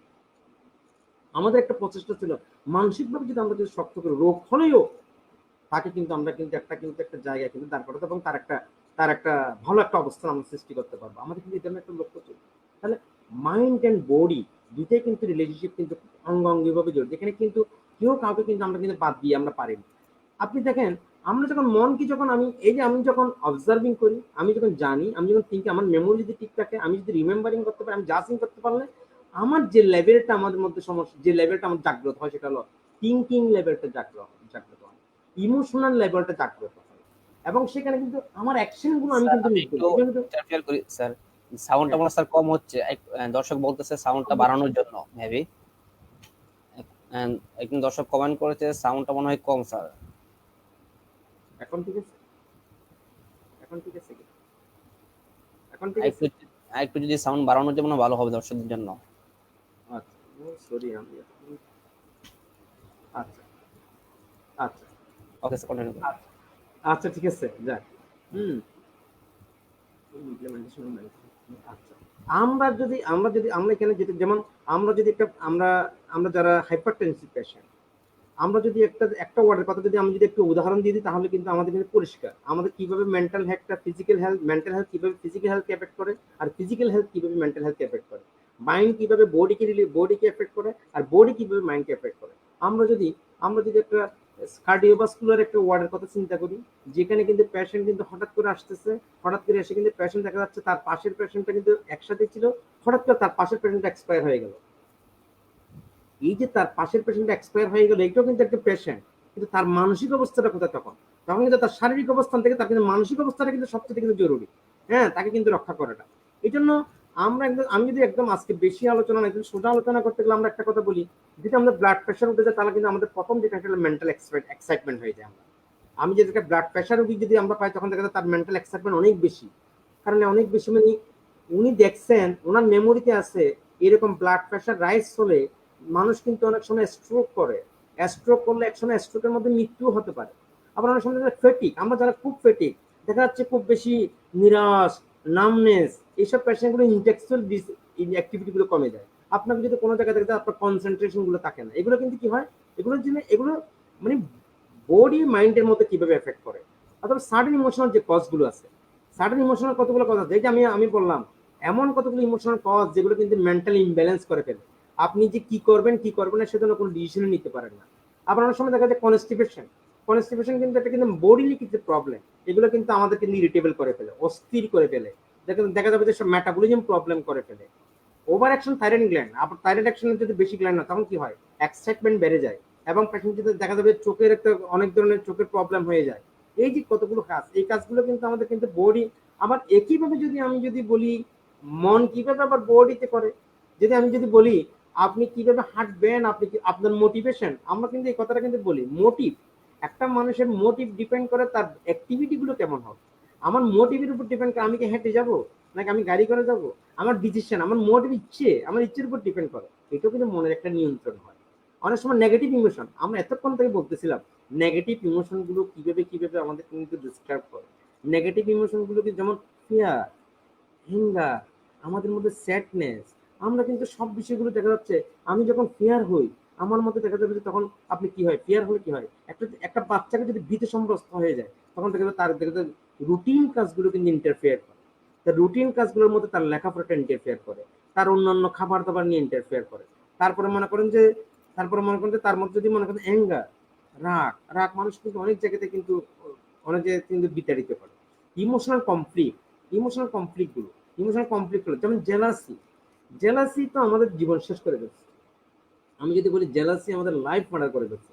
জেলাসির কারণে আমরা কিন্তু ফিজিক্যাল হেলথ বলতেছি, ফিজিক্যাল হেলথ না বলে আমরা যদি বলি ফিজিক্যাল এনভায়রনমেন্ট নষ্ট করে ফেলে, মিথ্যা বলা হবে না। আমরা জেলাস করতে করতে এমন জেলাসে পড়ে যাই, আমাদের নিজের অস্তিত্ব কিন্তু নিজেই ভুলে যাই। আমি তখন বুঝি আমাদের কিন্তু পজিটিভ জেলাস এবং নেগেটিভ জেলাস দুটো জিনিস আছে। আমরা কিন্তু পজিটিভ জেলাস করলে আমাদের যেমন প্রফেশনাল ডেভেলপমেন্ট হয়, তদ্রুপ নেগেটিভ জেলাস করলে আমাদের প্রফেশনালি কিন্তু আমরা কিন্তু একদম ড্যামেজ হয়ে যাই। এই বিষয়গুলো কিন্তু আমাদের কিন্তু অনেক বেশি এফেক্ট করে। তারপরে মনে করেন যে কি, আমরা কিন্তু আরো জায়গায় আরো বলি, যেমন আমরা যদি অনেক অনেক ক্ষেত্রে একটা ডিস্টার্ব করতেছে, মনে হচ্ছে একটা আওয়াজ আসতেছে, না স্যার, শুনতে পাচ্ছি ক্লিয়ার। একটা আওয়াজ ডিস্টার্ব করতেছে। আমাদের মনে হয় আমাদের, বিশেষ করে আমি কিন্তু এত বড় বড় কথাবার্তা বলতে চাচ্ছি না, আমি একটা প্র্যাকটিক্যাল কথা বলি, সেটা হলো আমাদের মধ্যে এনভায়রনমেন্ট গুলো কিন্তু আমাদের কিন্তু ঠিক করতে হবে। আমরা শুধু এখানে মেন্টাল হেলথ নার্সের কথা, আমি স্পেসিফিকলি মেন্টাল হেলথ নার্সের কথা বলি না, এখানে আমি ফিজিক্যাল হেলথ নার্সের কথা বলতেছি না। এখানে as a man, as a human being আমাকে বুঝতে হবে আমার ওয়ার্কিং এনভায়রনমেন্ট, আমার ইমোশনাল কতগুলো পার্সপেক্টিভ আমাকে কিভাবে ধ্বংস করতে পারে। আমাকে যদি ধ্বংসই করে ফেলে, তাহলে আমরা কিভাবে তার প্রতিকার করতে পারি, এটা আমার উপরে ডিপেন্ড করে। এটা আমি এত শিক্ষা পাইছি, এত লেখাপড়া করছি, সব লেখার মধ্যে কিন্তু এগুলো ছিল, আমরা কিন্তু এগুলো কিন্তু অ্যাপ্লিকেশন করি না। আমরা আমাদের আমাদের এমন একটা জায়গা আমরা সৃষ্টি করি যে জায়গাগুলো কিন্তু আমার না, এটা আমাদের পক্ষের জায়গা না, আমার জায়গাগুলো আমরা নষ্ট করে অন্যকে সেটা অকুপাইড করে। এই জায়গাগুলো আমাকে দেখতে হবে। আমি কিন্তু একটু আপনার সঙ্গেই বলতেছি, শুধু আমাদের মানুষগুলোর জন্য বলতেছি, আমরা এমন একটা এনভায়রনমেন্ট ক্রিয়েট করব যে এনভায়রনমেন্ট গুলো কিন্তু এখানে ফিজিক্যাল হেলথের যেমন ইম্পর্টেন্স, মেন্টাল হেলথের ইম্পর্টেন্স, দুইটাকে অঙ্গাঙ্গিভাবে জড়িত। আমরা কোনোটাকে দিয়ে কোনোটাকে বাদ দেবো না। এবং একটা কথা হলো, মেন্টাল হেলথ যদি আমি ইম্পর্টেন্স দিই, 100% শিওর আমার প্যাশনের সাথে আমি কাছে যেতে পারবো। যতক্ষণ পর্যন্ত মেন্টাল হেলথের থিওরিগুলোকে আমরা যদি আমরা ইন্টারনালাইজ করতে না পারি, ততক্ষণ পর্যন্ত যতই আমরা ভালো হেলথ কেয়ার প্রোভাইডার হই না কেন, পারফেক্টনেস কখনো আসবে না, আমাদের পারফেক্টনেস কখনো হবে না। এটা হলো। জি স্যার, জি স্যার, পরবর্তী একটা প্রশ্ন আপনাকে করতে চাচ্ছি, যে বিষয়টা, যে আমরা জানি স্যার যে মানুষের স্বাস্থ্যের সেবা বা যত্ন যাই বলি, যার পরিচর্যা বা শুরু হয় স্কুল লেভেল বা কমিউনিটি লেভেলে অথবা ফ্যামিলি লেভেলে আমরা যে শুরু হয়। তো আমরা যদি, আমার প্রশ্ন হচ্ছে, how to develop or start mental health services or program in school or community level. অর্থাৎ আমরা কিভাবে মেন্টাল হেলথ সার্ভিসগুলো আমাদের কমিউনিটি বা স্কুল হেলথ লেভেলে চালু করতে পারি, যেখান থেকে আমাদের বাচ্চারা বা আমরা যারা ছোট নার্সারিং হয় ওখান থেকে বেড়ে ওঠে। তো ওই জায়গা থেকে যদি আমাদের মেন্টাল হেলথের একটা চর্চা শুরু হয়, তাহলে হয়তো আমাদের একটা ভালো বেনিফিট আসতে পারে। সো আমি জানতে চাচ্ছি আমরা কিভাবে স্কুল লেভেলে বা কমিউনিটি লেভেলে আমাদের মেন্টাল হেলথ সার্ভিস বা প্রোগ্রাম চালু করতে পারি। স্যার একটু সংক্ষেপে বলবেন, আমরা এই অনুষ্ঠানের প্রায় শেষ পর্যায়ে। ধন্যবাদ মনির। আমি মনে করি একটা সময় উপযোগী এবং খুব গতানুগতিক, খুব একটা ইম্পর্টেন্ট একটা প্রস্তাব, একটা দাবি বলা যায় এটাকে। আমাদের এটা একটা কোনো দাবি। এটা আমরা যদি একটুখানি পিছনে যাই, আমরা শুধু মেন্টাল হেলথের কথা বলতেছি, আমরা কমিউনিটি হেলথের কথা বলি। কমিউনিটি হেলথের কথা না বললে মেন্টাল হেলথ আমরা আনতে পারিনি। কমিউনিটি হেলথ করাটাকে আমরা এই যে এই ডিপ্লোমা থেকে 94 93 থেকে কিন্তু কমিউনিটি হেলথ নার্সিং একটা সাবজেক্ট আমাদের কিন্তু ইনক্লুড করা আছে। এই কমিউনিটি হেলথ নার্সিংটাকে এত সুন্দর করে পড়ানো হয়েছে আমাদেরকে, কিন্তু অ্যাপ্লিকেশনের ক্ষেত্রে আমরা কিন্তু জিরো। আমরা কখনো এটা কিন্তু আমরা অ্যাপ্লিকেশন করতে পারিনি। কোনো জায়গায় আমরা অ্যাপ্লিকেশন করার কোনো স্কোপ নেই। সারা ডিস্ট্রিক্ট একজন ডিস্ট্রিক্ট পাবলিক হেলথ নার্স আছে, তার একার পক্ষে কখনো পাবলিক হেলথের প্রোগ্রামগুলোকে নিজে ইমপ্লিমেন্ট করা একজনের পক্ষে, একটা ডিস্ট্রিক্টের মধ্যে 52 লক্ষ লোক, অসম্ভব ব্যাপার। এটা গেল একটা। এই পর্যায়ে এসে আমি যদি একটু শর্টকাটে বলি, আমাদেরকে এত বেশি কিছু আমাদের সময় নেই, আমাদেরকে কাজ করতে হবে। কাজটা হলো খুব প্র্যাকটিক্যাল একটা কাজ করতে হবে। সেটা হলো, বর্তমানে বাংলাদেশের প্রেক্ষাপটে আমাদের যে ডিজিএনএম এর পক্ষ থেকে অপারেশন প্ল্যানের নামে অনেক ধরনের কিন্তু কোর্সগুলো কিন্তু আমরা কিন্তু বর্তমান ডেভেলপ হয়ে গেছে। পিডিয়াট্রিক নার্সিং কোর্স আছে, অ্যাডাল্ট নার্সিং এর কোর্স আছে, আমাদের ডিজাস্টার ম্যানেজমেন্টের কোর্স আছে, আইসিইউ আছে, সিসিইউ আছে। এই যে এগুলো কিন্তু সবগুলো কিন্তু গুরুত্বপূর্ণ একটা কোর্স। আমি মনে করি মেন্টাল হেলথ তাদের চাইতে অনেক বেশি গুরুত্বপূর্ণ একটা কোর্স। আমরা মেন্টাল হেলথের যদি এই ধরনের একটা শর্ট কোর্স করে আমরা যদি পেরিফেরির বিভিন্ন নার্সগুলোকে আমরা যদি ইনক্লুড করতে পারি, এটা হোক কমিউনিটি লেভেল, হোক পেরিফেরি লেভেল, হোক উপজেলা লেভেল, আমরা যদি তাদেরকে যদি একুমুলেট করে আমরা তাদেরকে মিনিমাম একটা নলেজ যদি আমরা তাদেরকে দিতে পারি, সেটা হলো কিভাবে একটা মেন্টাল হেলথ পেশেন্টের অ্যাসেসমেন্ট করা যায়, কিভাবে একটা মেন্টাল হেলথ পেশেন্টকে যদি একটা ক্লিনিক্যাল বেসিস যদি আমি তাকে সার্ভিস দেওয়ার পর সে যদি তার একটা প্লেসে যায়, গ্রামে যায়, সে কিভাবে সার্ভিসটা পেতে পারে, এবং মানুষগুলোকে কিভাবে মেন্টাল হেলথের মধ্যে ইনক্লুড করা যায়। এই কাজগুলো যদি আমরা একটা শর্ট কোর্সের মাধ্যমে আমরা যদি পুরো নার্সিং সোসাইটি গুলোকে যদি একটা মিনিমাম নলেজ, এটা এক্সপার্ট নার্স করার দরকার নেই, এক্সপার্ট মেন্টাল হেলথ নার্স করতে বলতেছি না আমরা কিন্তু মিনিমাম সব নার্সের মধ্যে মেন্টাল হেলথের একটা জেনারেল নলেজ গুলো কিন্তু সবাই কিন্তু থাকতে হবে। তাহলে কিন্তু আমাদের কিন্তু এক ধরনের, আর একটা হলো স্কুল হেলথ প্রোগ্রামের কথা কিন্তু আমরা বারবার করে বলি, স্কুল হেলথ প্রোগ্রামটা খুব বেশি এসেন্সিয়াল। আমরা কিন্তু বিভিন্ন বিএসসি নার্সিং এর যখন আমরা পোস্ট বেসিক স্টুডেন্ট গুলোকে কিন্তু আমরা বিভিন্ন সময় কিন্তু স্কুল হেলথ প্রোগ্রাম গুলো করার জন্য তাদেরকে কিন্তু আমরা কিন্তু ইন্সপায়ার করি। এই কাজগুলো কিন্তু আমরা কিন্তু চাইলে করতে পারি। আমি বলি, আর বাংলাদেশ সাইকোলজিক্যাল অ্যাসোসিয়েশন, আমি কিন্তু লাইফ মেম্বার বর্তমান বাংলাদেশের যেটা সাইকোলজিক্যাল অ্যাসোসিয়েশন, তারাও কিন্তু একইভাবে কিন্তু তাদের সাথে আমাদের সাথে কথোপকথন হয়। তারাও কিন্তু একইভাবে তারাও চাচ্ছে স্কুল হেলথ প্রোগ্রামগুলোতে কিভাবে নার্সিং ও অথবা সাইকোলজিস্ট কিভাবে ইনভলভ করা যায়। আমরা যদি তাদেরকে ইনভলভ করতে পারি, তাহলে কি হয়, তাহলে আমরা কিন্তু সমন্বিতভাবে আমরা কিন্তু স্কুল হেলথ প্রোগ্রামগুলো, কমিউনিটি লেভেলে আমাদের মেন্টাল হেলথের ইম্পর্টেন্স গুলো, অথবা আমাদের যে আমরা যারা মেন্টাল হেলথ করছে, আমরা 3-4টা কথা আমরা জানি, আমরা কিভাবে সিলেক্টিভ ইন্টারভেনশন কিভাবে দেওয়া যায়, টার্গেট ইন্টারভেনশন কিভাবে দেওয়া যায়, ইউনিভার্সাল ইন্টারভেনশন কিভাবে দেওয়া যায়। এই কাজগুলো যদি আমরা অ্যাকুমুলেট করে আমরা যদি কমিউনিটি পর্যায়ে সার্ভিসগুলো যদি কোনোভাবে প্রোভাইড করতে, হয়তো আমরা আজকে স্বপ্ন দেখতেছি আজকে আমরা 24 জন নার্স মেন্টাল হেলথে, একটা সময় এসে দেখা যাবে যে কি আমরা 240 জন হয়ে যাব। তাহলে আমরা সেই সময় সেই স্বপ্ন এবং বাস্তবতাগুলো যদি আমরা এইভাবে যদি আমরা সাজাতে পারি, তাহলে মেন্টাল হেলথের ইম্পর্টেন্স প্লাস কমিউনিটির ইনভলভমেন্ট সব মিলিয়ে আমাদের একটা সাকসেসফুল একটা ইভেন্ট হয়ে যাবে আমার মনে হয়। যদি আমরা আমরা ডিজিএনকে আমি এই প্রোগ্রামের মধ্যে ডিজিএন এর সম্মানিত পরিচালক মহোদয় এবং মহাপরিচালক মহোদয়কে আমি অনুরোধ জানাবো আমাদেরকে মেন্টাল হেলথের একটা মডিউল ডেভেলপ করে আমাদের মেন্টাল হেলথের একটা নেটওয়ার্ক আমাদেরকে সারা বাংলাদেশে একটা ছড়িয়ে দেওয়া হোক। কারণ এটার একটা ইম্পর্টেন্স আছে। আমরা ফিজিক্যাল হেলথকে অবশ্যই মেন্টাল হেলথকে বাদ দিয়ে আমরা কখনো কল্পনা করতে পারি না, আর কল্পনা করাও যাবে না। এটা বললে হবে না, এটা কল্পনা করাও যাবে না। আমরা নার্সিং প্রসেসের কথা চিৎকার করে নার্সিং প্রসেস কথা বলি, আমরা কোয়ালিটি কেয়ারের কথা বলি, কিন্তু আমরা মেন্টাল হেলথকে সাইকোসোশ্যাল ডাটাকে বাদ দিয়ে এটা কাজ করা যাবে না। সেহেতু আমাদেরকে ইনভলভ করতে হবে। আমাদেরকে ইনভলভ করার জন্য একটা শর্ট কোর্সের অ্যারেঞ্জমেন্ট করা হোক, করা হলেও 2 মাসে 3 মাসে করা হলেও জেনারেল নার্সকে আমরা এখানে ইনভলভ করে আমাদের মেন্টাল হেলথ সার্ভিসগুলোকে আরো বেশি ডেভেলপ করা হোক। ধন্যবাদ মনি। Thank you sir. আমরা এখন গুরুত্বপূর্ণ আলোচনা শুনছিলাম স্যারের কাছ থেকে। এখন আমরা দর্শকের কয়েকটি প্রশ্ন নিয়ে কথা বলবো। প্রথমে আমি প্রশ্ন নিয়ে যাচ্ছি আমাদের আনোয়ার হোসেন স্যার। স্যারের কাছে একটা প্রশ্ন। আমাদের একজন দর্শক, আমাদের নিয়মিত দর্শক, উনি নিউ ইয়র্ক থেকে প্রশ্নটি করেছেন, আমাদের সম্মানিত ফুলকুমারী রোজারিও ম্যাডাম। জানোয়ার স্যার নিশ্চয়ই স্ক্রিনে দেখতে পাচ্ছেন যে how does over income effect mental health. যে আমরা ফ্যাক্টরির মধ্যে বলেছিলাম যাদের লো ইনকাম ফাইন্যান্সিয়াল প্রবলেম, এদের মেন্টাল স্ট্রেস সৃষ্টি হয়। তো উনি প্রশ্ন করেছেন ম্যাডাম যে how does over income effect mental health, এটা সংক্ষিপ্ত বলবেন আনোয়ার স্যার। ধন্যবাদ। আমার আলোচনা অলরেডি আসলে প্রশ্ন করার জন্য ধন্যবাদ, অসংখ্য ধন্যবাদ। প্রশ্ন উত্তর দিবেন, আমরা আপনার শেষ পর্যায়ে চলে আসছি। হ্যাঁ, ফুলকুমারী ম্যাম হয়তো অনেক ভালো আছেন, অনেকদিন পরে আপনারা দেখলাম এবং আপনার কমেন্ট থেকে ভালো লাগলো এবং সেই সাথে কোশ্চেনটা। তো আমি অলরেডি আসলে ডিপ্রেশনের ভিতরে এই জিনিসটা আমরা অলরেডি বলে ফেলছি যে আসলে মেন্টালি আসলে যারা ডিপ্রেশনে থাকে, তো ডিপ্রেশন থাকলে হয় কি, আসলে ডিপ্রেশন জিনিসটা হচ্ছে আমরা মানে সেলফ ক্রিয়েটেড যেটা বলা হয়। তো এই সেলফ ক্রিয়েটেড ডিপ্রেশন তৈরি হয়। আর আমরা যদি নিজেদের মানসিকতা যদি মেন্টাল যদি আমরা নিজেরা সুস্থ থাকি, যদি নিজেকে যদি মানে ডিফেন্স মেকানিজম বা কপিং মেকানিজমটা যদি বাড়াতে পারি, সেক্ষেত্রে আমাদের যে মেন্টাল ডিসঅর্ডার গুলো আছে এগুলো ডেভেলপ করবে না। সেক্ষেত্রে আমরা যদি বন্ডিং এর ব্যাপারে স্ট্রং রিলেশনশিপের কথা যদি বলি, ফ্যামিলি বন্ডিংটা বাড়াতে হবে আমাদেরকে। ফ্রেন্ড সার্কেল যারা আছেন তাদের সাথে আমাদের রেগুলার কমিউনিকেট করার চেষ্টা করতে হবে।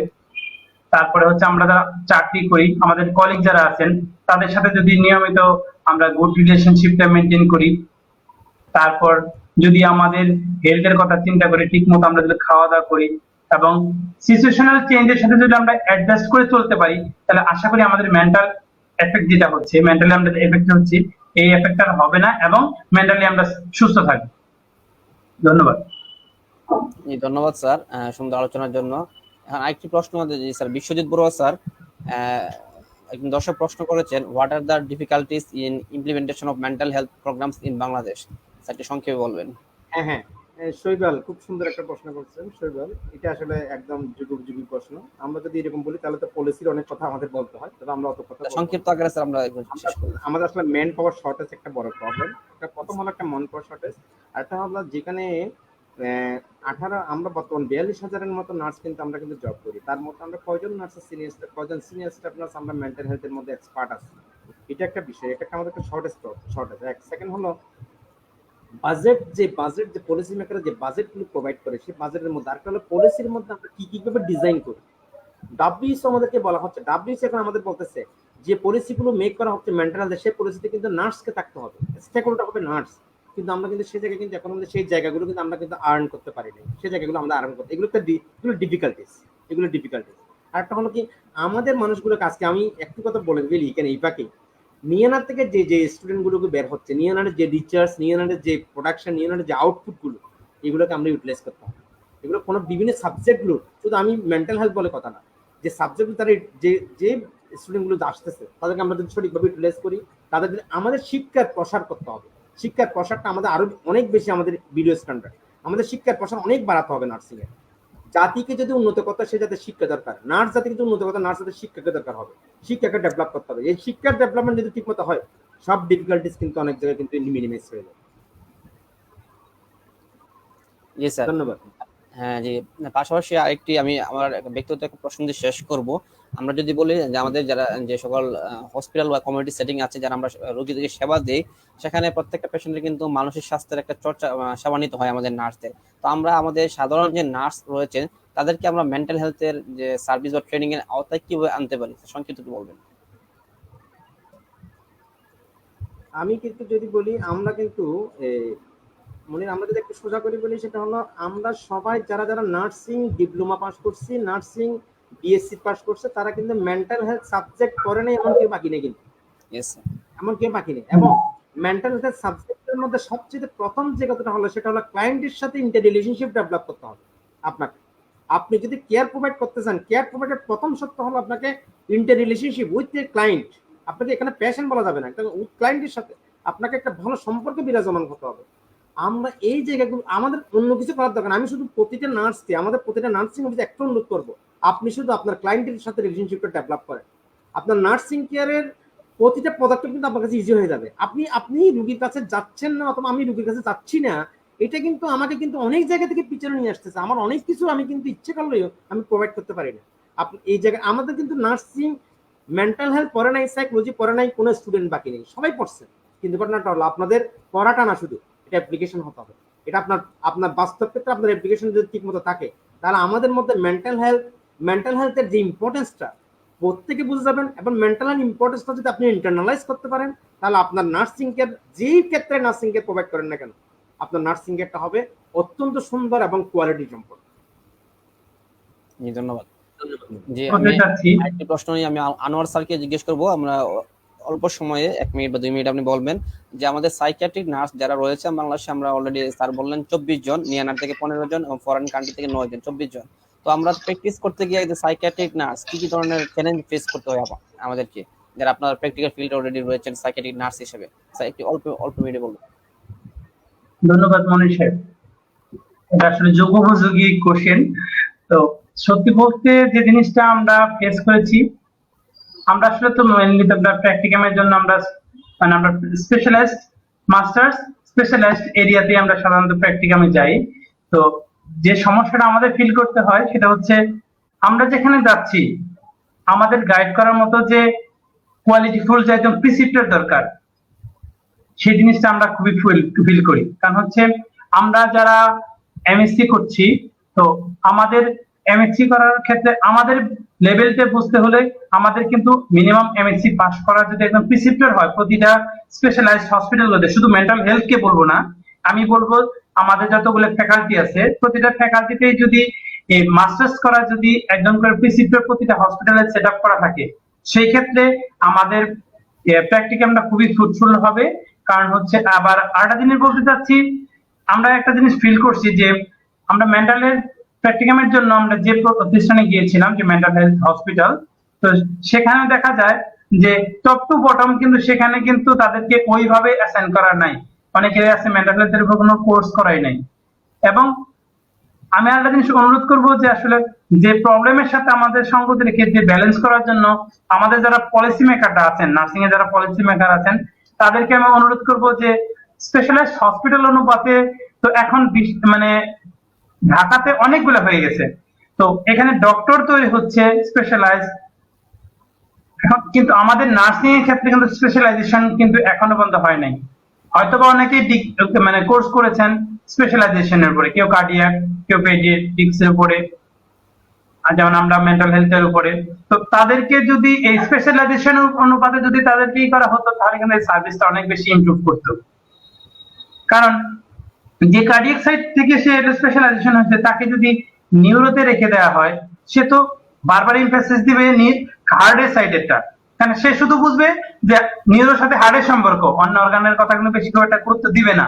তো সেক্ষেত্রে আমি মনে করব যে নিউরো যদি হয়, নিউরো নার্স তৈরি করা হোক, করলে ভালো হবে। কার্ডিয়াকের জন্য যদি হয়, কার্ডিয়াকের জন্য প্লেসমেন্ট দেওয়া হোক, ওইরকম। তদুপরি মেন্টাল হেলথের যদি হয়, সেক্ষেত্রে নার্সিং সুপারিনটেন্ডেন্ট দিয়ে শুরু করে সিনিয়র স্টাফ নার্স পর্যন্ত যাদের আছে তাদেরকে মেন্টাল হেলথ অনুপাতে যদি সুযোগটা দেওয়া হয়, আমরা প্র্যাকটিকামে গিয়ে আমরা সুবিধা পাবো। তাহলে আমরা যে ধরনের জিনিস জানতে চাবো তাদেরকে যাকে জিজ্ঞেস করবো তারা মিনিমাম হলেও কিন্তু রেসপন্স করবেন। তাহলে পরবর্তী যে ব্যাচগুলো আসতেছেন তাদের জন্য খুবই উপকার হবে। ধন্যবাদ মনির সাহেব। ধন্যবাদ, ধন্যবাদ আনোয়ার স্যার, আপনার সুন্দর মতামতের জন্য। আমরা অনুষ্ঠান শেষ পর্যায়ে চলে এসেছি।